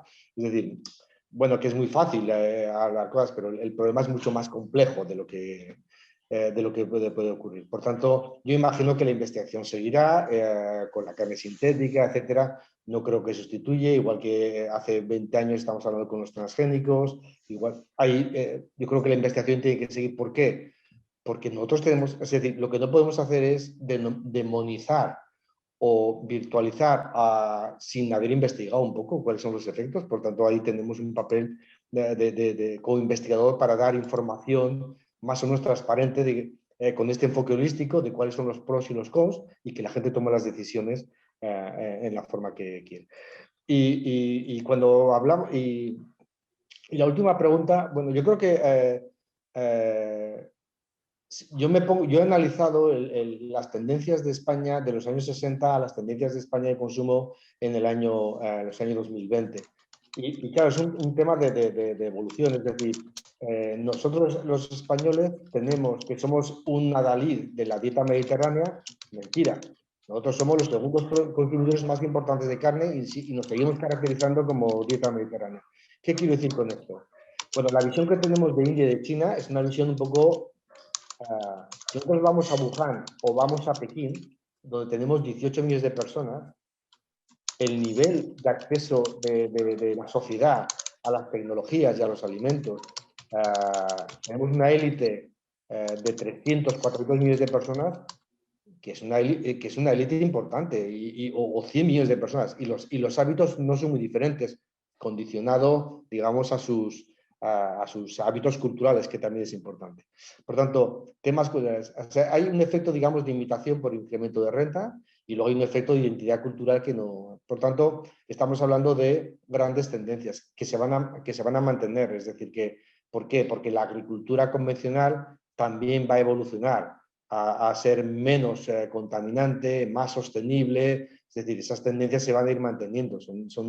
Digamos, yo creo que todos los gobiernos y hay una cierta... ¿Cómo lo hacemos es otra cosa? Pero que hay esas... Por tanto, no veo grandes diferencias a este tipo de cuestiones.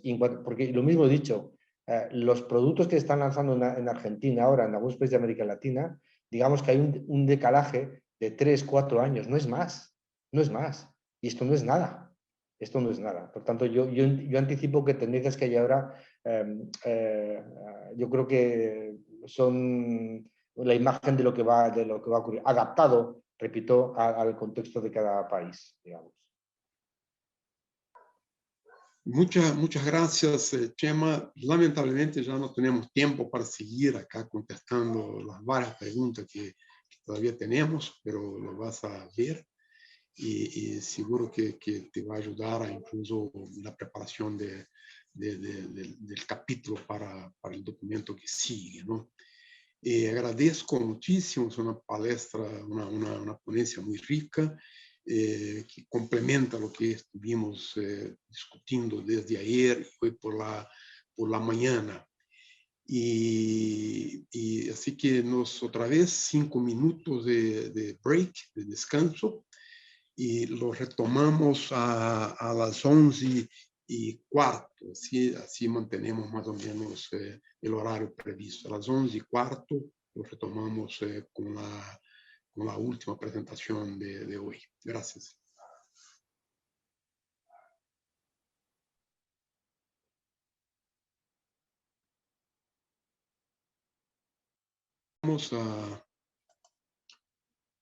Y finalmente pasamos a la tercera sesión del segundo día del evento, un tema también muy interesante, de la agricultura familiar, inclusión y desigualdad en la era de la agricultura digital.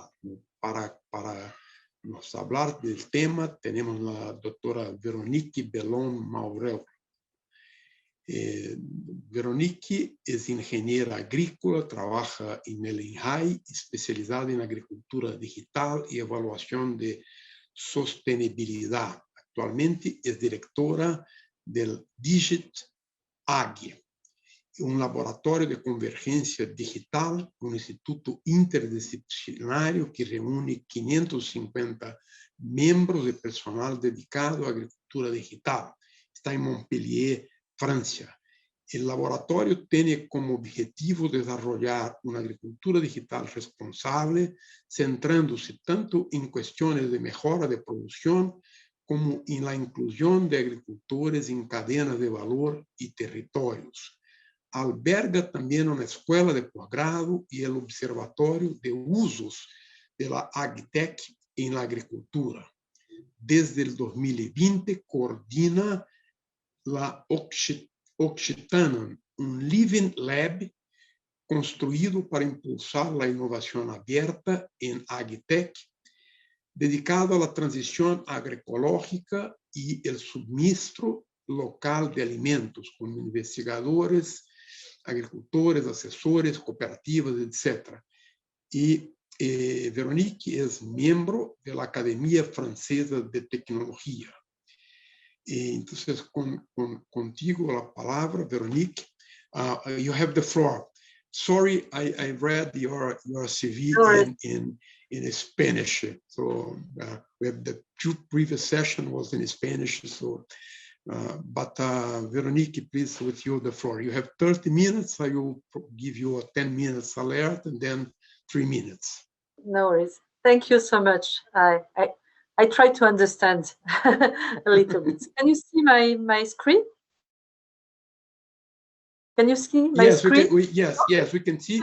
It's not in the presentation mode. Oh.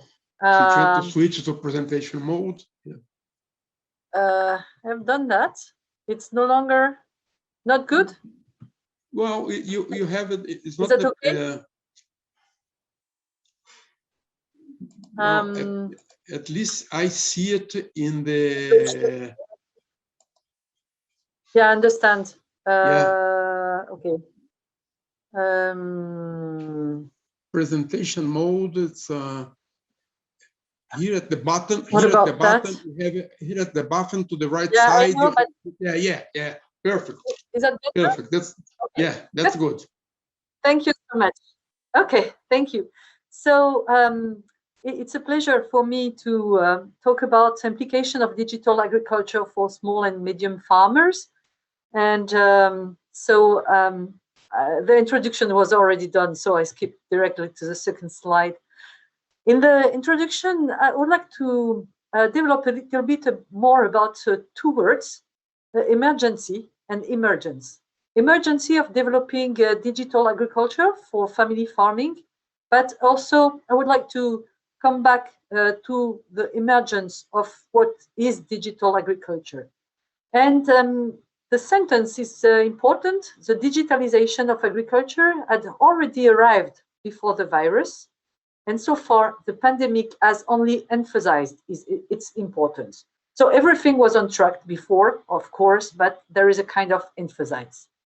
So first of all, I think we are all convinced that business as usual for smallholders is no longer an option. And some studies say that smallholders have to move out or to move up.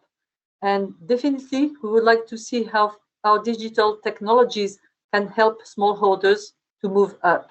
So there are also a lot of studies saying that digitalization can do the job and help smallholders to move up. And so I put some of them, and I just kept one sentence from FAO saying that digital technologies offer unique opportunities for improving food production and trade, especially to smallholders farmers, and in helping to achieve the Sustainable Development Goals. And both as to to go together, okay? So back to emergence of digital agriculture. What is digital agriculture? Definitely, digital agriculture is not precision farming.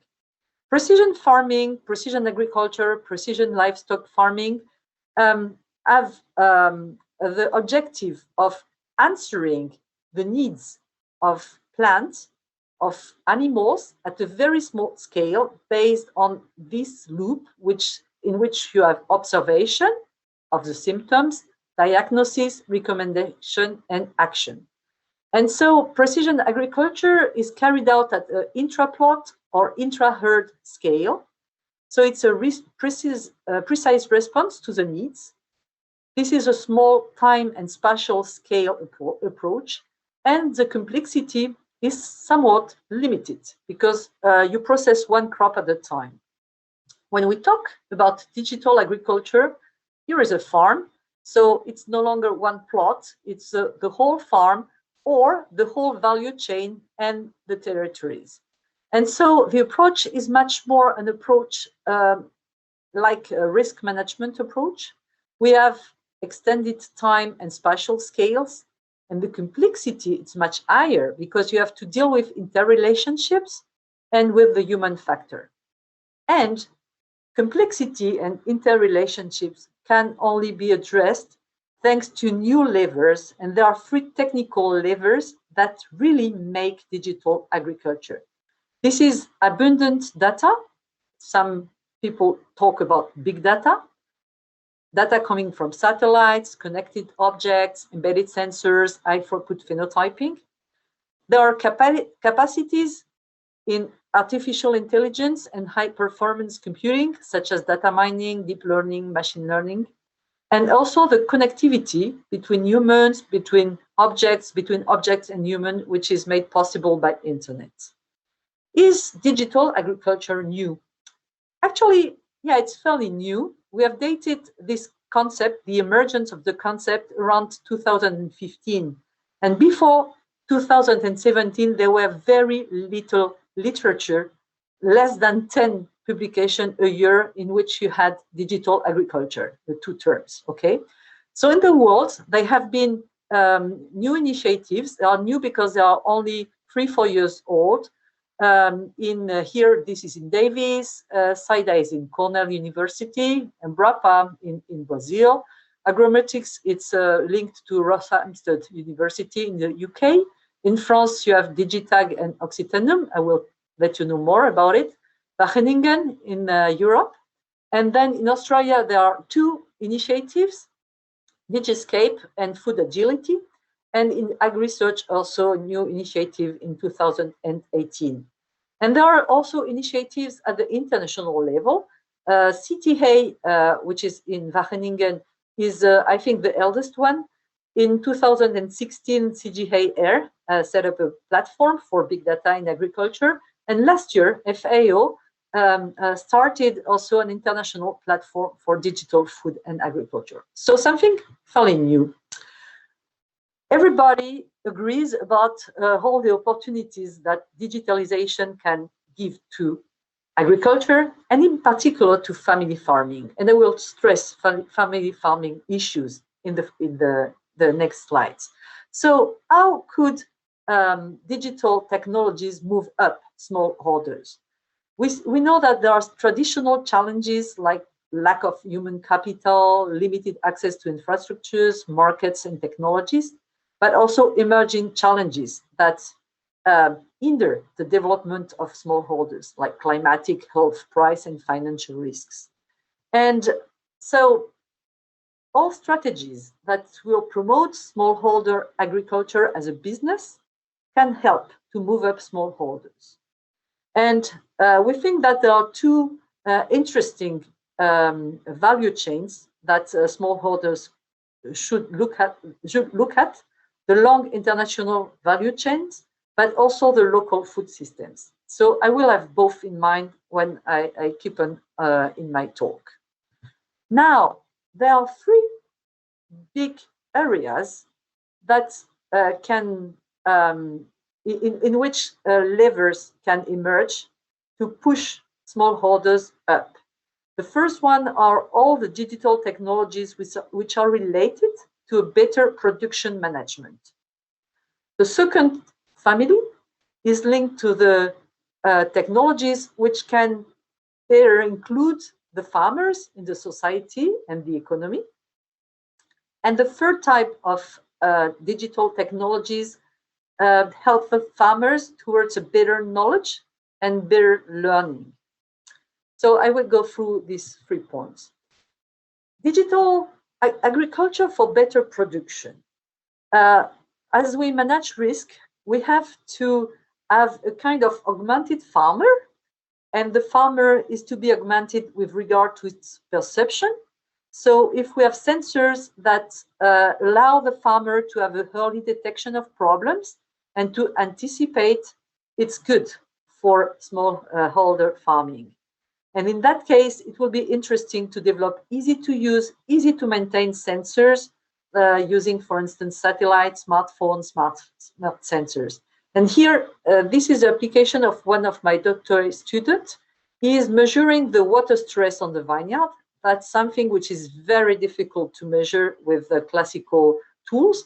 And here he has just developed a very simple application in which he looks at the apex and sees the status of the apex, whether it's growing or standby or dead apex. And we have a model, and counting the number of apex very easily with a smartphone, we can say the water stress of the vineyard and then irrigate or not.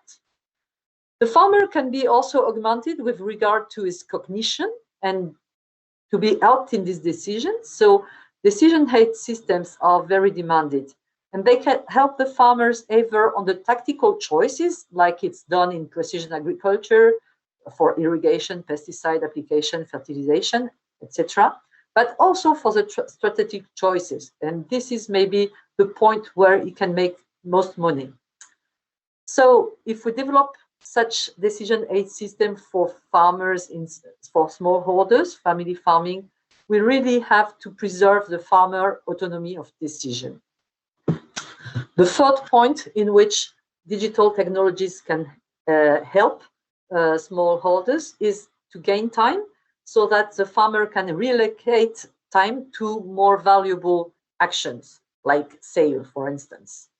So there are automation for irrigation, for instance, but also robotics. And for both systems, what is recommended is to develop easy to maintain and low cost system. And for instance, there is something to do also with self-construction, self-construct systems using the Fab Lab. There are some initiatives about low-cost robots and so on. And you have to keep in mind that the maintenance is an issue. If the service, the maintenance service has to be 100% sure, or if not, they might have alternative plans.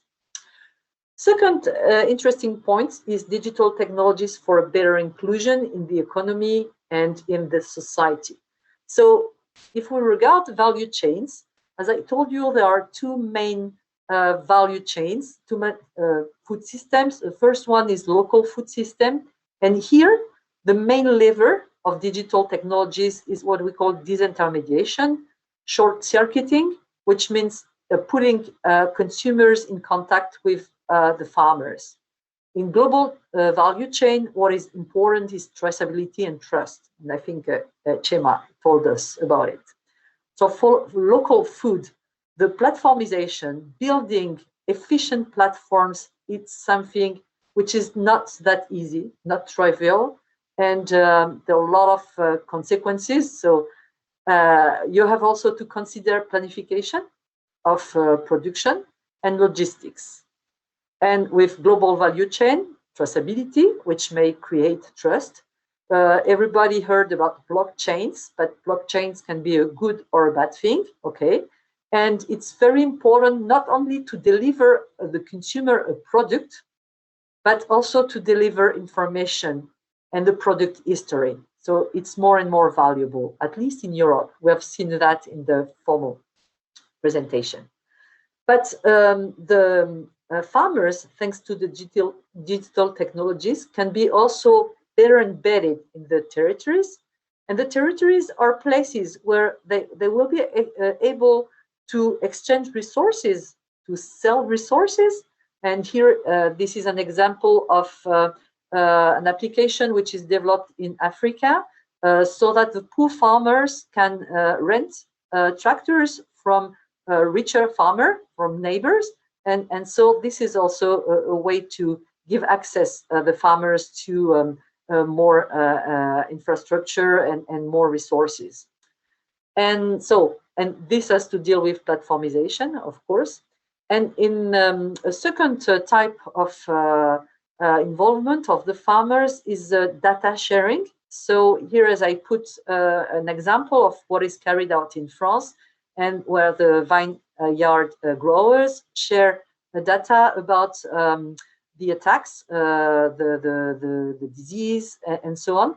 And that's very rich, because the other ones can know what happens and then can go and visit their proper plots. And also the farmers can be at the creation of information capital for public authorities. And in some countries, especially in Africa, that's something also very valuable. The last point, better knowledge and learning. You know also that smallholders, sometimes they lack education. And so with digital technologies, we have much more peer-to-peer exchanges. So it can be exchanges about the practices, but about also exchanges of maps that can help you to build your own tools. The digital advisory services allow the farmers to receive advices even if they are in remote places, so that's very important. And you know that participatory processes are very encouraged by the social learning theory. And there are also here in Africa digital farmer field school, in which the farmers exchange around the tablets, or here these are iPad or whatever. So we have also here to improve these collaborative platforms and tools to work on the human-machine interface, on the social learning theory, but also to build up simulation models, like we call that companion models, to help participation and simulation. More interesting is about new knowledge creation. So the promise of digital agriculture is also to generate a lot of data, and from this data to be able to extract new knowledge. And we definitely think that this is a way to extract new knowledge. And so we encourage on-farm experimentation. And in October, we'll have a conference, the first conference on that point. This is farmer-centric on-farm experimentation, but in which the data are shared with the research. And there are also issues of decentralized phenotyping. This means having more data about how varieties of wheat or whatever behave in different environments. And here, for instance, this is a system which is developed for a farmer, something very, very light. And so it can make pictures over the wheat cover. And the spikes are counted automatically. So this helps to make what we call phenotyping, which help the farmers to know what is better for its farm, his or her farm. Okay, there are opportunities, but there are also risks. And we have to be aware of risk in order to develop the best digital technologies as possible. The risks have been ordered in 5 different families. There are risks linked to inclusion issues. Is the technical access to the technology okay? Are there lack of infrastructure in some part of the world? Okay, lack of network. The economic access is also an issue.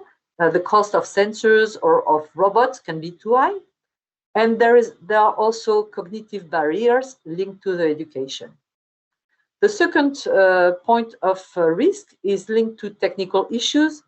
For some technologies, we have seen cognitive overload, too much alarms, for instance, in the milking robot, and then the the farmer is stressed.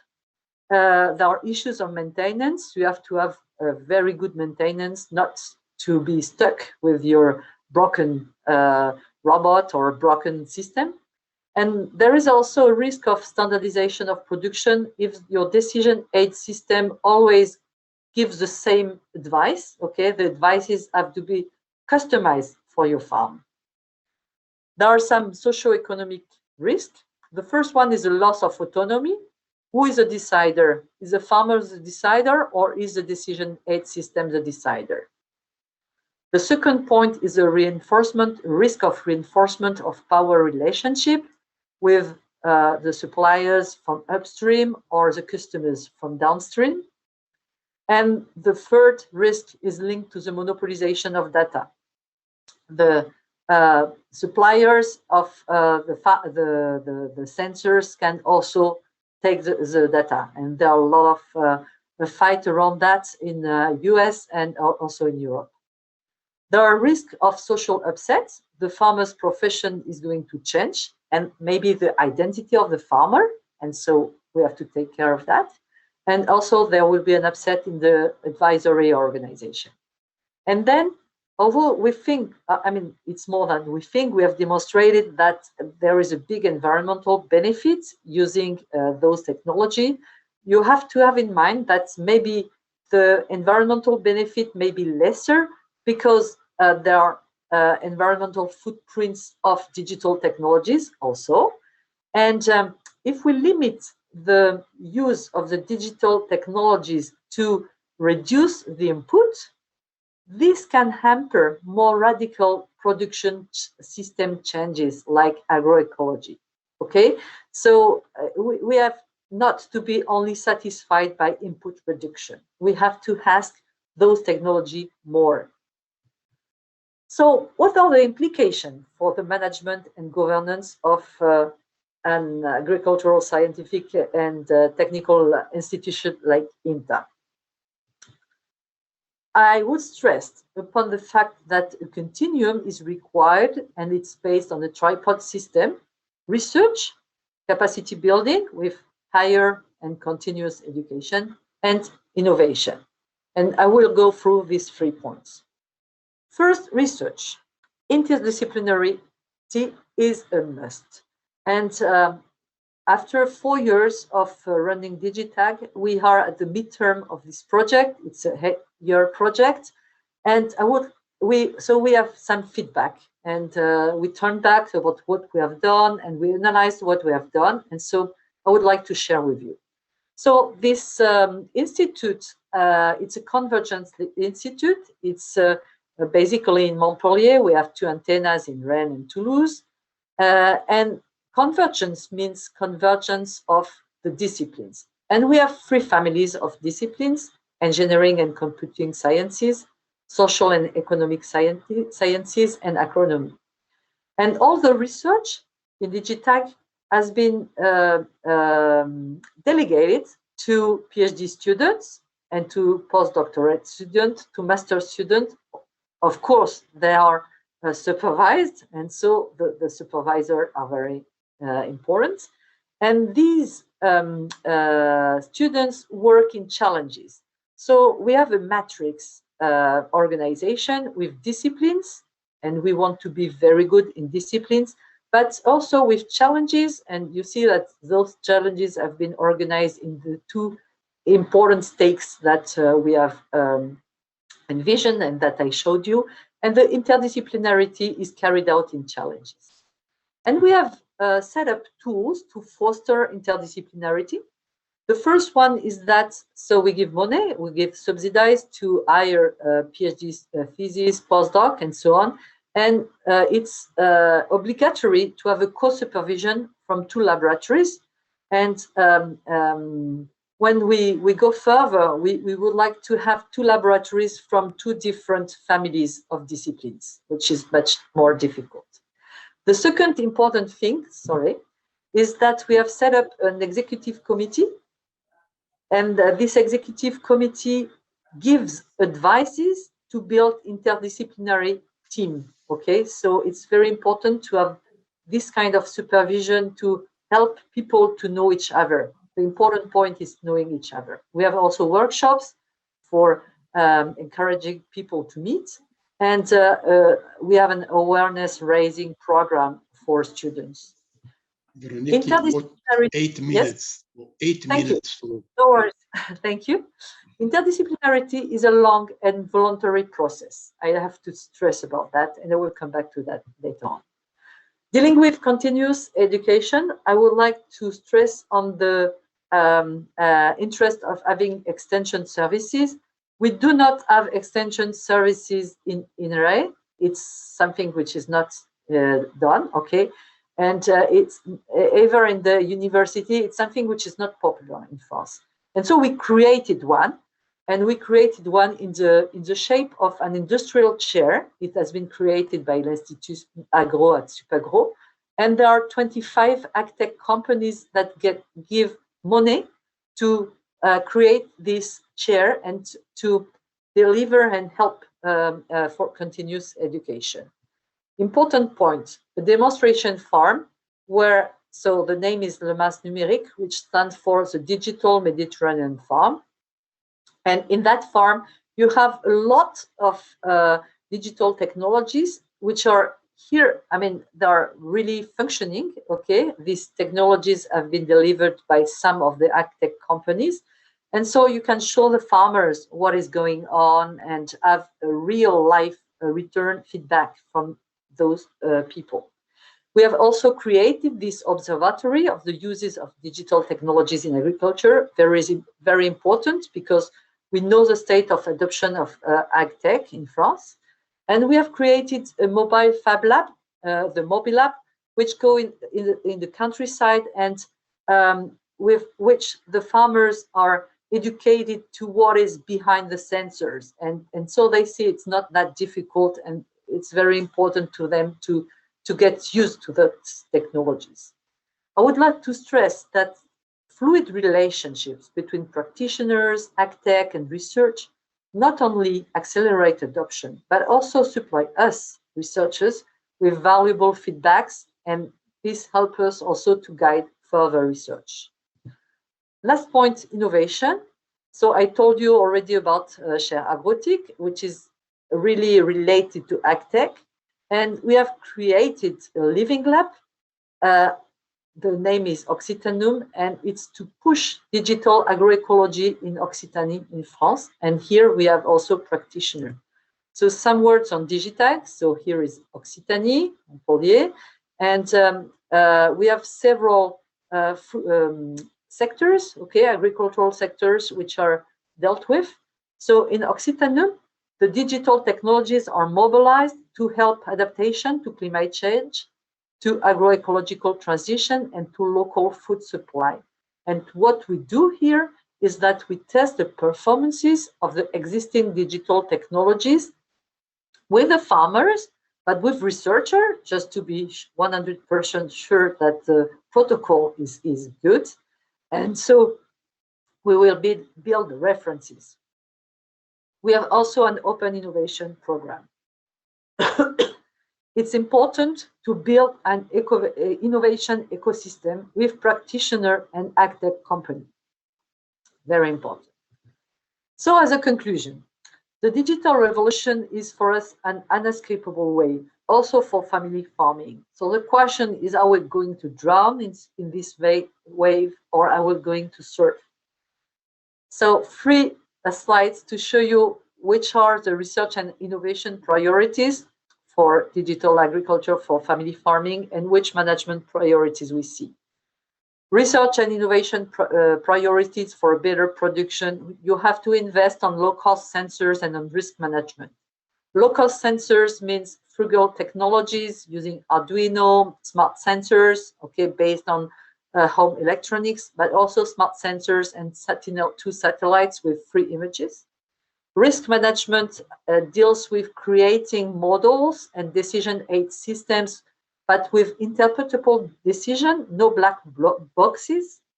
Also, you have to include the farmer's knowledge and be very cautious with the human-machine interface. For a better inclusion, you have to think of the local e-trade platforms. Aggregation is an issue. Logistics is an issue. Planification, especially if public procurement is dealt with, as in France. Global value chain, you have to understand the power relationship in the blockchains, and also traceability and communication to consumer. What to communicate to the consumer is also a problem. And very importantly, for both, you have to prepare the public policies to support this change. And they may be related to agricultural innovation, data governance, negative externalities in the value chain, and also the changes in the farmer's profession. Last slide, what are the management priorities? It's very important to use a responsible research and innovation approach. Please read Still Go about what a responsible research and innovation approach is. There are 4 pillars, which is anticipation, inclusion, reflexivity, and responsiveness. And this helps us to make responsible digital technologies. Second, you have to go for interdisciplinarity and transdisciplinarity, in which transdisciplinarity means that you had also the users, the whole stakeholders. For that, you need long-run programs. You cannot do anything in 3 years. You need at least 6-8 years, okay, plus incentives. It's important to build up innovation ecosystems with practitioners and agtech companies. We talked about living lab, industrial chairs, and extension services. And last not least, educating, informing, and preparing everybody to avoid diversion of digital solutions to the detriment of farmers is really a must. So we have to design in parallel the public policies to ensure the best use of digital technologies. Thank you so much. Thank you very much, Veronique. It's a very, very rich presentation, and it's amazing that you could do it in 30 minutes. So it was very, I told very you. Yes, yes. First. And thank you for that. It's a very interesting issue, and it continues from the previous one. And I think that this issue, there's a general question, which is the previous speaker, Jose Maria, he mentioned that there is we have been emphasizing in investigation, to some extent the development, but we have not given the maybe enough emphasis to the eye of innovation. And I thought that you are concerned about innovation, but in the past experience, we have many experiences in which the problem was not a technological one. Though we had a lot of debate on adequate technology for smallholders, for family farmers, the problem was really not in the realm of technology. There were a lot of technologies which could be used by family farmers, and indeed they weren't used because there was an innovation problem. I mean, the conditions to innovation at the farm level, and following this debate, I see that a lot of emphasis is being put on the development of technologies. It's been a very dynamic innovation ecosystem with startups and universities and companies, very, very dynamic. But still, my concern, and there are several questions here regarding this, is how about the innovation contest? Is it appropriate for small farmers to innovate?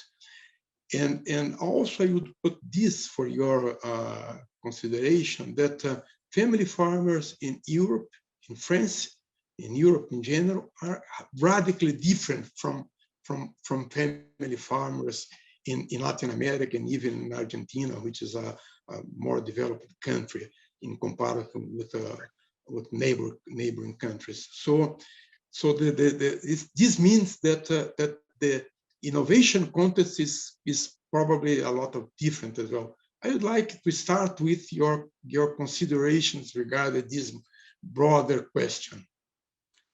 Okay, yeah, of course. I'm basically I'm a technologist, and I was victim of what you say, because I developed systems for measuring the maturity of grapes, you know, to know the exact point of the grape harvesting, and the technology was really good. We worked with agtech company, but it never got to the market because it was not asked by the companies. Okay, so I know that problem. And the thing is that I think we have to change the way we make innovation. You are fully, 100% right. So I have good stories about innovation and bad stories. For instance, in France, you have to know that even small, not very small, but not huge livestock farmers, they 1 out of 2 new settlements buy a milking robot. Okay, so it's something which is big. But regarding, for instance, the most advanced precision agriculture is about fertilization, and only 10% of 15% of the cereal producers use those technologies. So this means that the adoption, the rate of adoption is, it's very different, but it's surprisingly low in these crops. Okay, and we know that because of thanks to the observatory. So you're 100% right. We have to consider not only the technique, but also the education of the farmers. And we have also to consider the education of the citizen, because in some areas, they having robots, for instance, in Champagne area, is not a good idea. So they don't want to have robots because it will change the image of a very traditional okay. So the image, we have to change the image of the agriculture. We have also to educate the farmers, and that's why for us the Fab Labs are something. We just started with this Mobile Lab, but it's something which is very interesting. It works in Africa, so it's interesting to see that what is working in Africa maybe can work also in France, and also in Argentina, of course. And so, because then the farmers can understand what is behind. Farmers are very technology friendly, but they want to understand what is behind. Okay, and also what is very important is not to stick to production, but to include the whole value chain. If you have more information on the product, you can sell the product with the history. In France, the Yucca application, I don't know if you have the same in Argentina. Okay, this is an application. You scan the product and you know what is good and bad in the product. Okay, and I think now they have 10 million people, 1/6 of the population, which has uploaded this application. So people want to know more about the history, the story of the product. And from the data which has been collected in the farm, you can also build very easily environmental footprint, for instance. So you can sell the product plus the story of the product plus some properties, added properties. And in the Chema, I took some notes in what he showed. I think we are very connected to what he said. So yes. Yes. Okay. We have several questions, and if there is some time at the end, I will raise a personal question to you. But I know you have been in Brazil, in Argentina, you know, Latin America. How do you, how do you view the needs for investment in infrastructure? I mean, a lot of this technology, which requires connection, satellites, and all of this. I mean, and we are in many of our countries here have poor communication infrastructure. So to some extent, we haven't turned it into the new center in many areas. How do you see this bottleneck? Are you working on also technological solutions which may provide, which may bypass this infrastructure bottleneck in a less costful way? Yeah, actually, in Digitag, I didn't emphasize on that, but we work also a lot with Africa.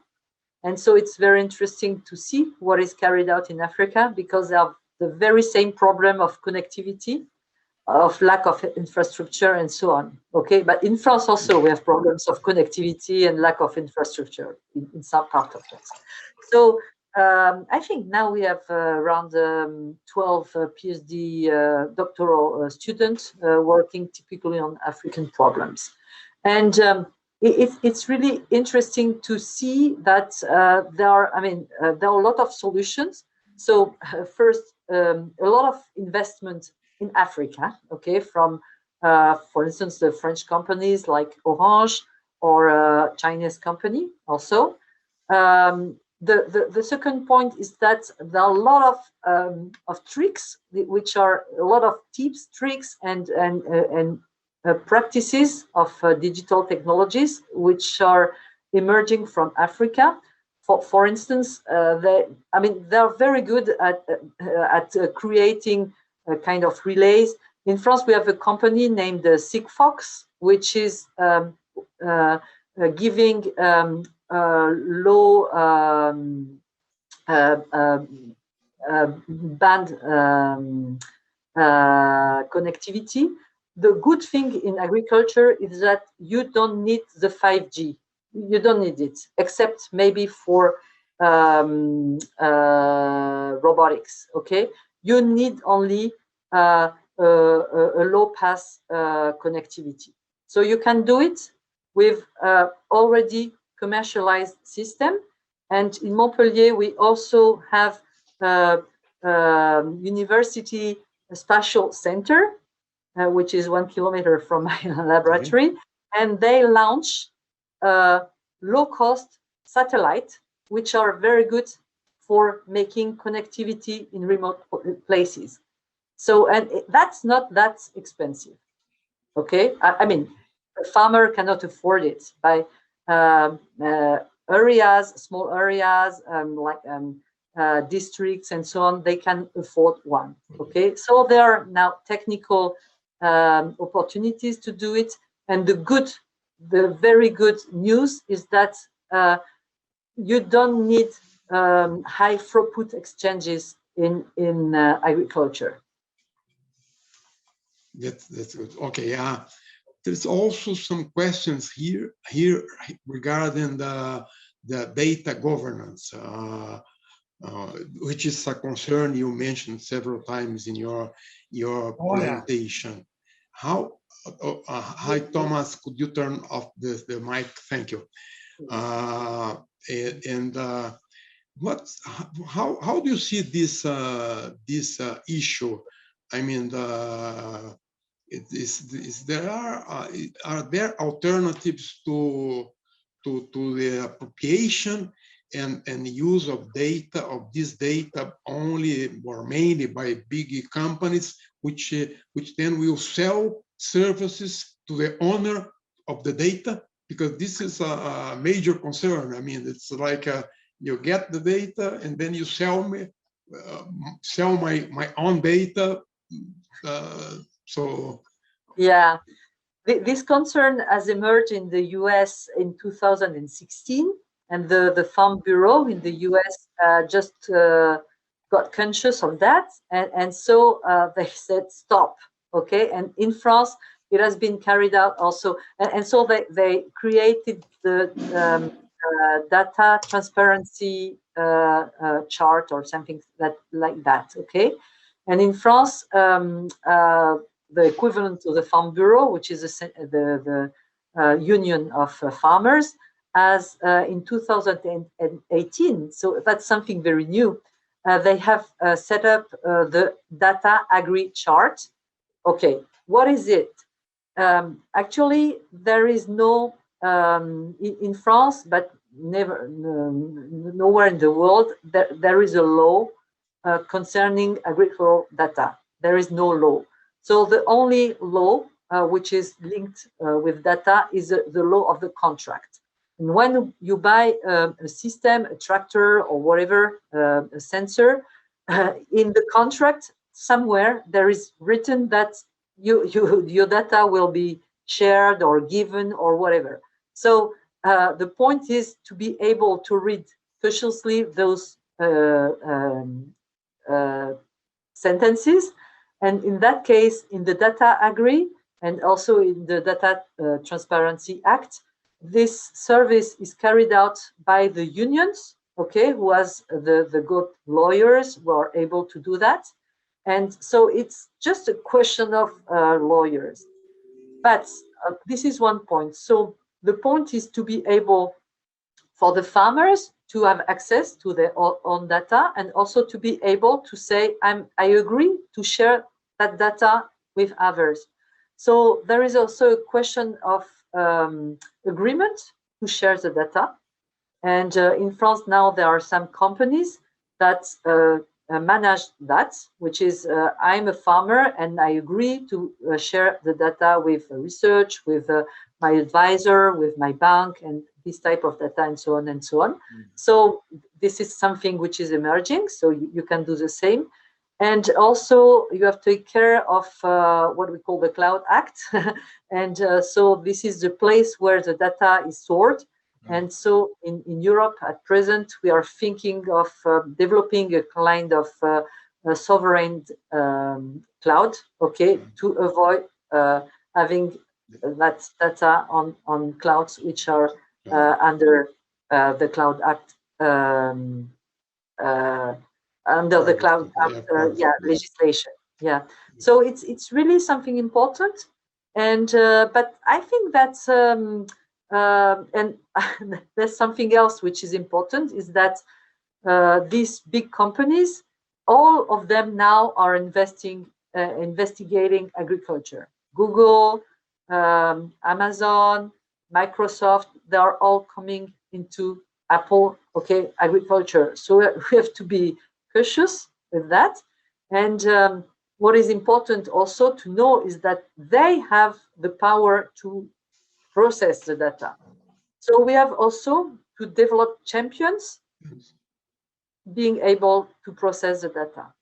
And that's why I told that public policies are very important to build, to reflect. And this is also the role of INTA, like the role of INRAE in France, to think about the public policies which are necessary to accompany the digital technologies.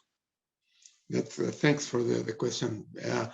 Yes, and your last comment, it comes to a point which Eduardo has raised, that digital agriculture is creating a range of niches for private startups and rented services. And how do you think the governments should be oriented in order to avoid farmers to lose empowerment? And there's another question: what's the role of public organizations in this, which you have mentioned? But if you want to expand a little bit, that's okay. You still have some time. I think we have to. I mean, there are incentives first. Okay, so incentives for education of the farmers and so on, okay, and also to access the good technologies, but also there is in Europe there is an advisor a cabinet that has made a list of public policies that are going to be should be boosted. Okay, so the empowerment of the farmers with regard to the power of the upstream and downstream, that's something which is we have to look at, because okay, we say that those technologies are going to make disintermediation, which is connecting directly the consumers with the farmers. That's not that easy, because if you want to increase the potential of sale, for instance, you have to go through middlemen, and then you can have new intermediaries and so on. Okay, so we have to be very careful about those value chains, either at the local scale, okay, to be sure that everything will not be, I mean, the decision will not be given by the downstream, okay? Tomorrow, we have to be careful so that, for instance, the hypermarket will not say, okay, the one we are not able to give me the traceability, I no longer want to see them in, okay? Or I want to have that type of product at that moment, and then, I mean, there is this kind of balance, including in the blockchain, okay? Maybe you talked about the blockchain already. A lot of people think it's a panacea. It's blockchain is also an issue of power between all the stakeholders. And so the farmers have to be united, okay? So for the government, I think that, yeah, it's important to have a look at all the data issues, but also the issues of the blockchain and the blockchain and the value chains. It's important to be sure that we are not going to rebuild this kind of very powerful upstream stakeholders, okay, regarding the farmers, even with digital tools. Okay, we are coming to the end, but I don't resist to go a little bit. I have to share with you an internal comment with the permission from Juan. He posted as an internal comment, but under my responsibility, I'm sharing with you. He says that maybe family farmers are more closer to the use of digital, to the digital world, digital technology than we imagine. That maybe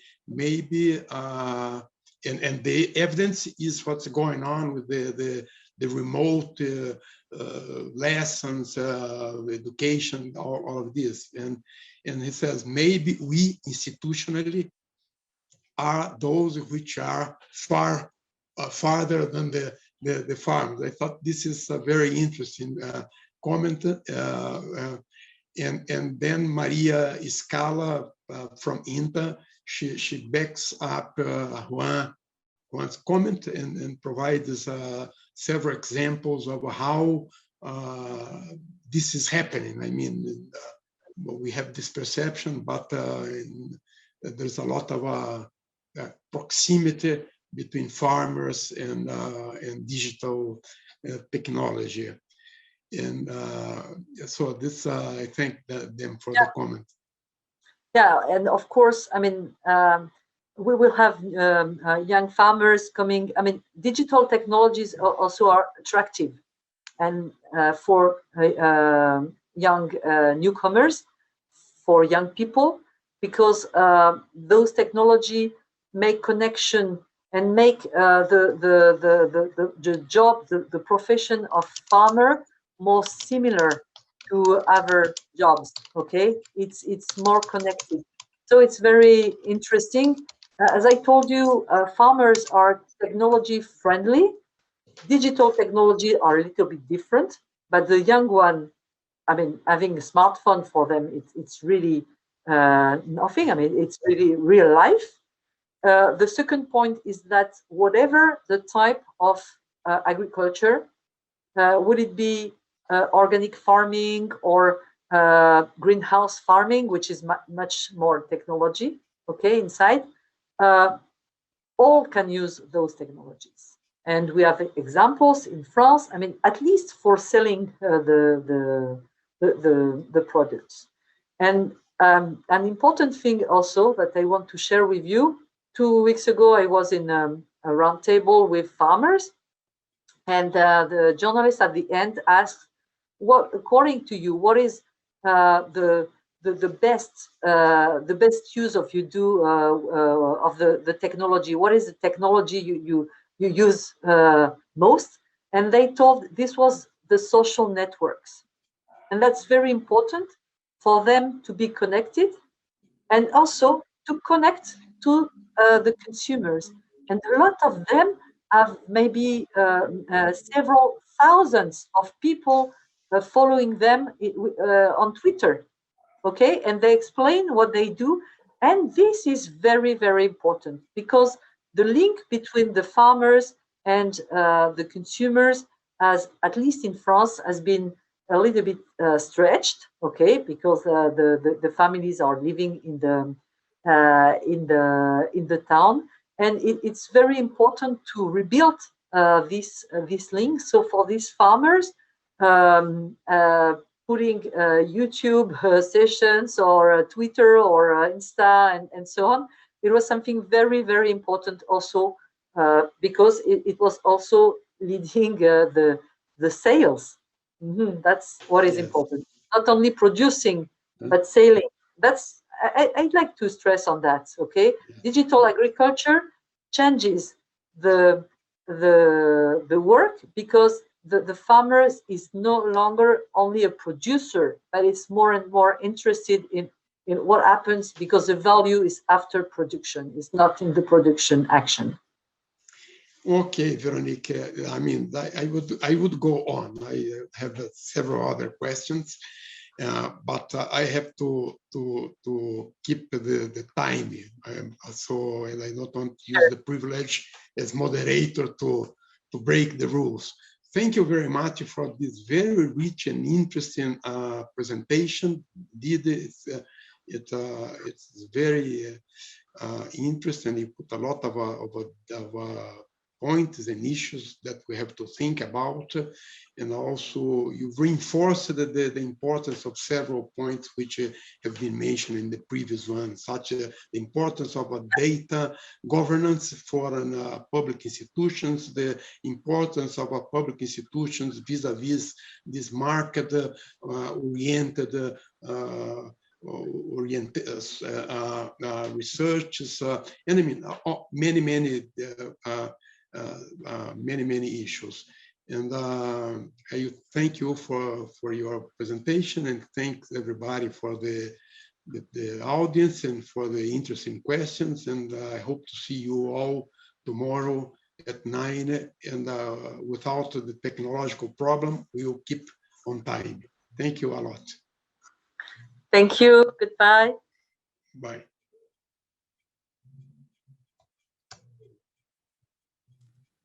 Muchas gracias a todos los que estuvimos hasta el final. Thanks, Veronique. Very interesting. Y nos vemos mañana con la última sesión. Mañana tenemos el cierre de autoridades, los temas de género y juventud, perspectiva de género, juventud, y el cierre de las autoridades del vida. Así que muchas gracias por aguantarnos estos días, que son largos. ¿Está haciendo a mí? Que son semanas muy largas. Muchas gracias a la audiencia. No sé si siguen ahí, ¿no? Sí, ahí están por ahí todavía. Sí, porque yo siempre lo digo. Ahora mismo estaba uno de mis estudiantes de doctorado que se ganó incluso un premio, ¿no? Con su tesis de doctorado, que salió justamente ayer, la noticia, ¿no? Acá el premio Derechos Humanos Vladimir Herzog. Vladimir Herzog es un periodista que durante la dictadura ha sido asesinado por los militares, ¿no? Es un personaje muy importante en la historia reciente brasileña. Entonces, él tiene un premio de derechos humanos y esa tesis de doctorado en agricultura se ganó el premio.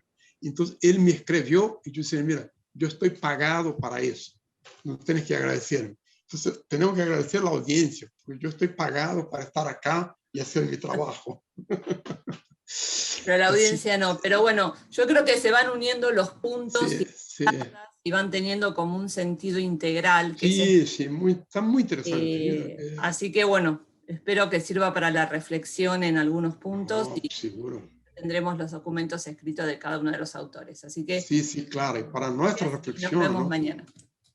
Nos vemos mañana. Y si pasa algo, estoy acá en el WhatsApp. ¿Ok? Sí, por supuesto. Adiós.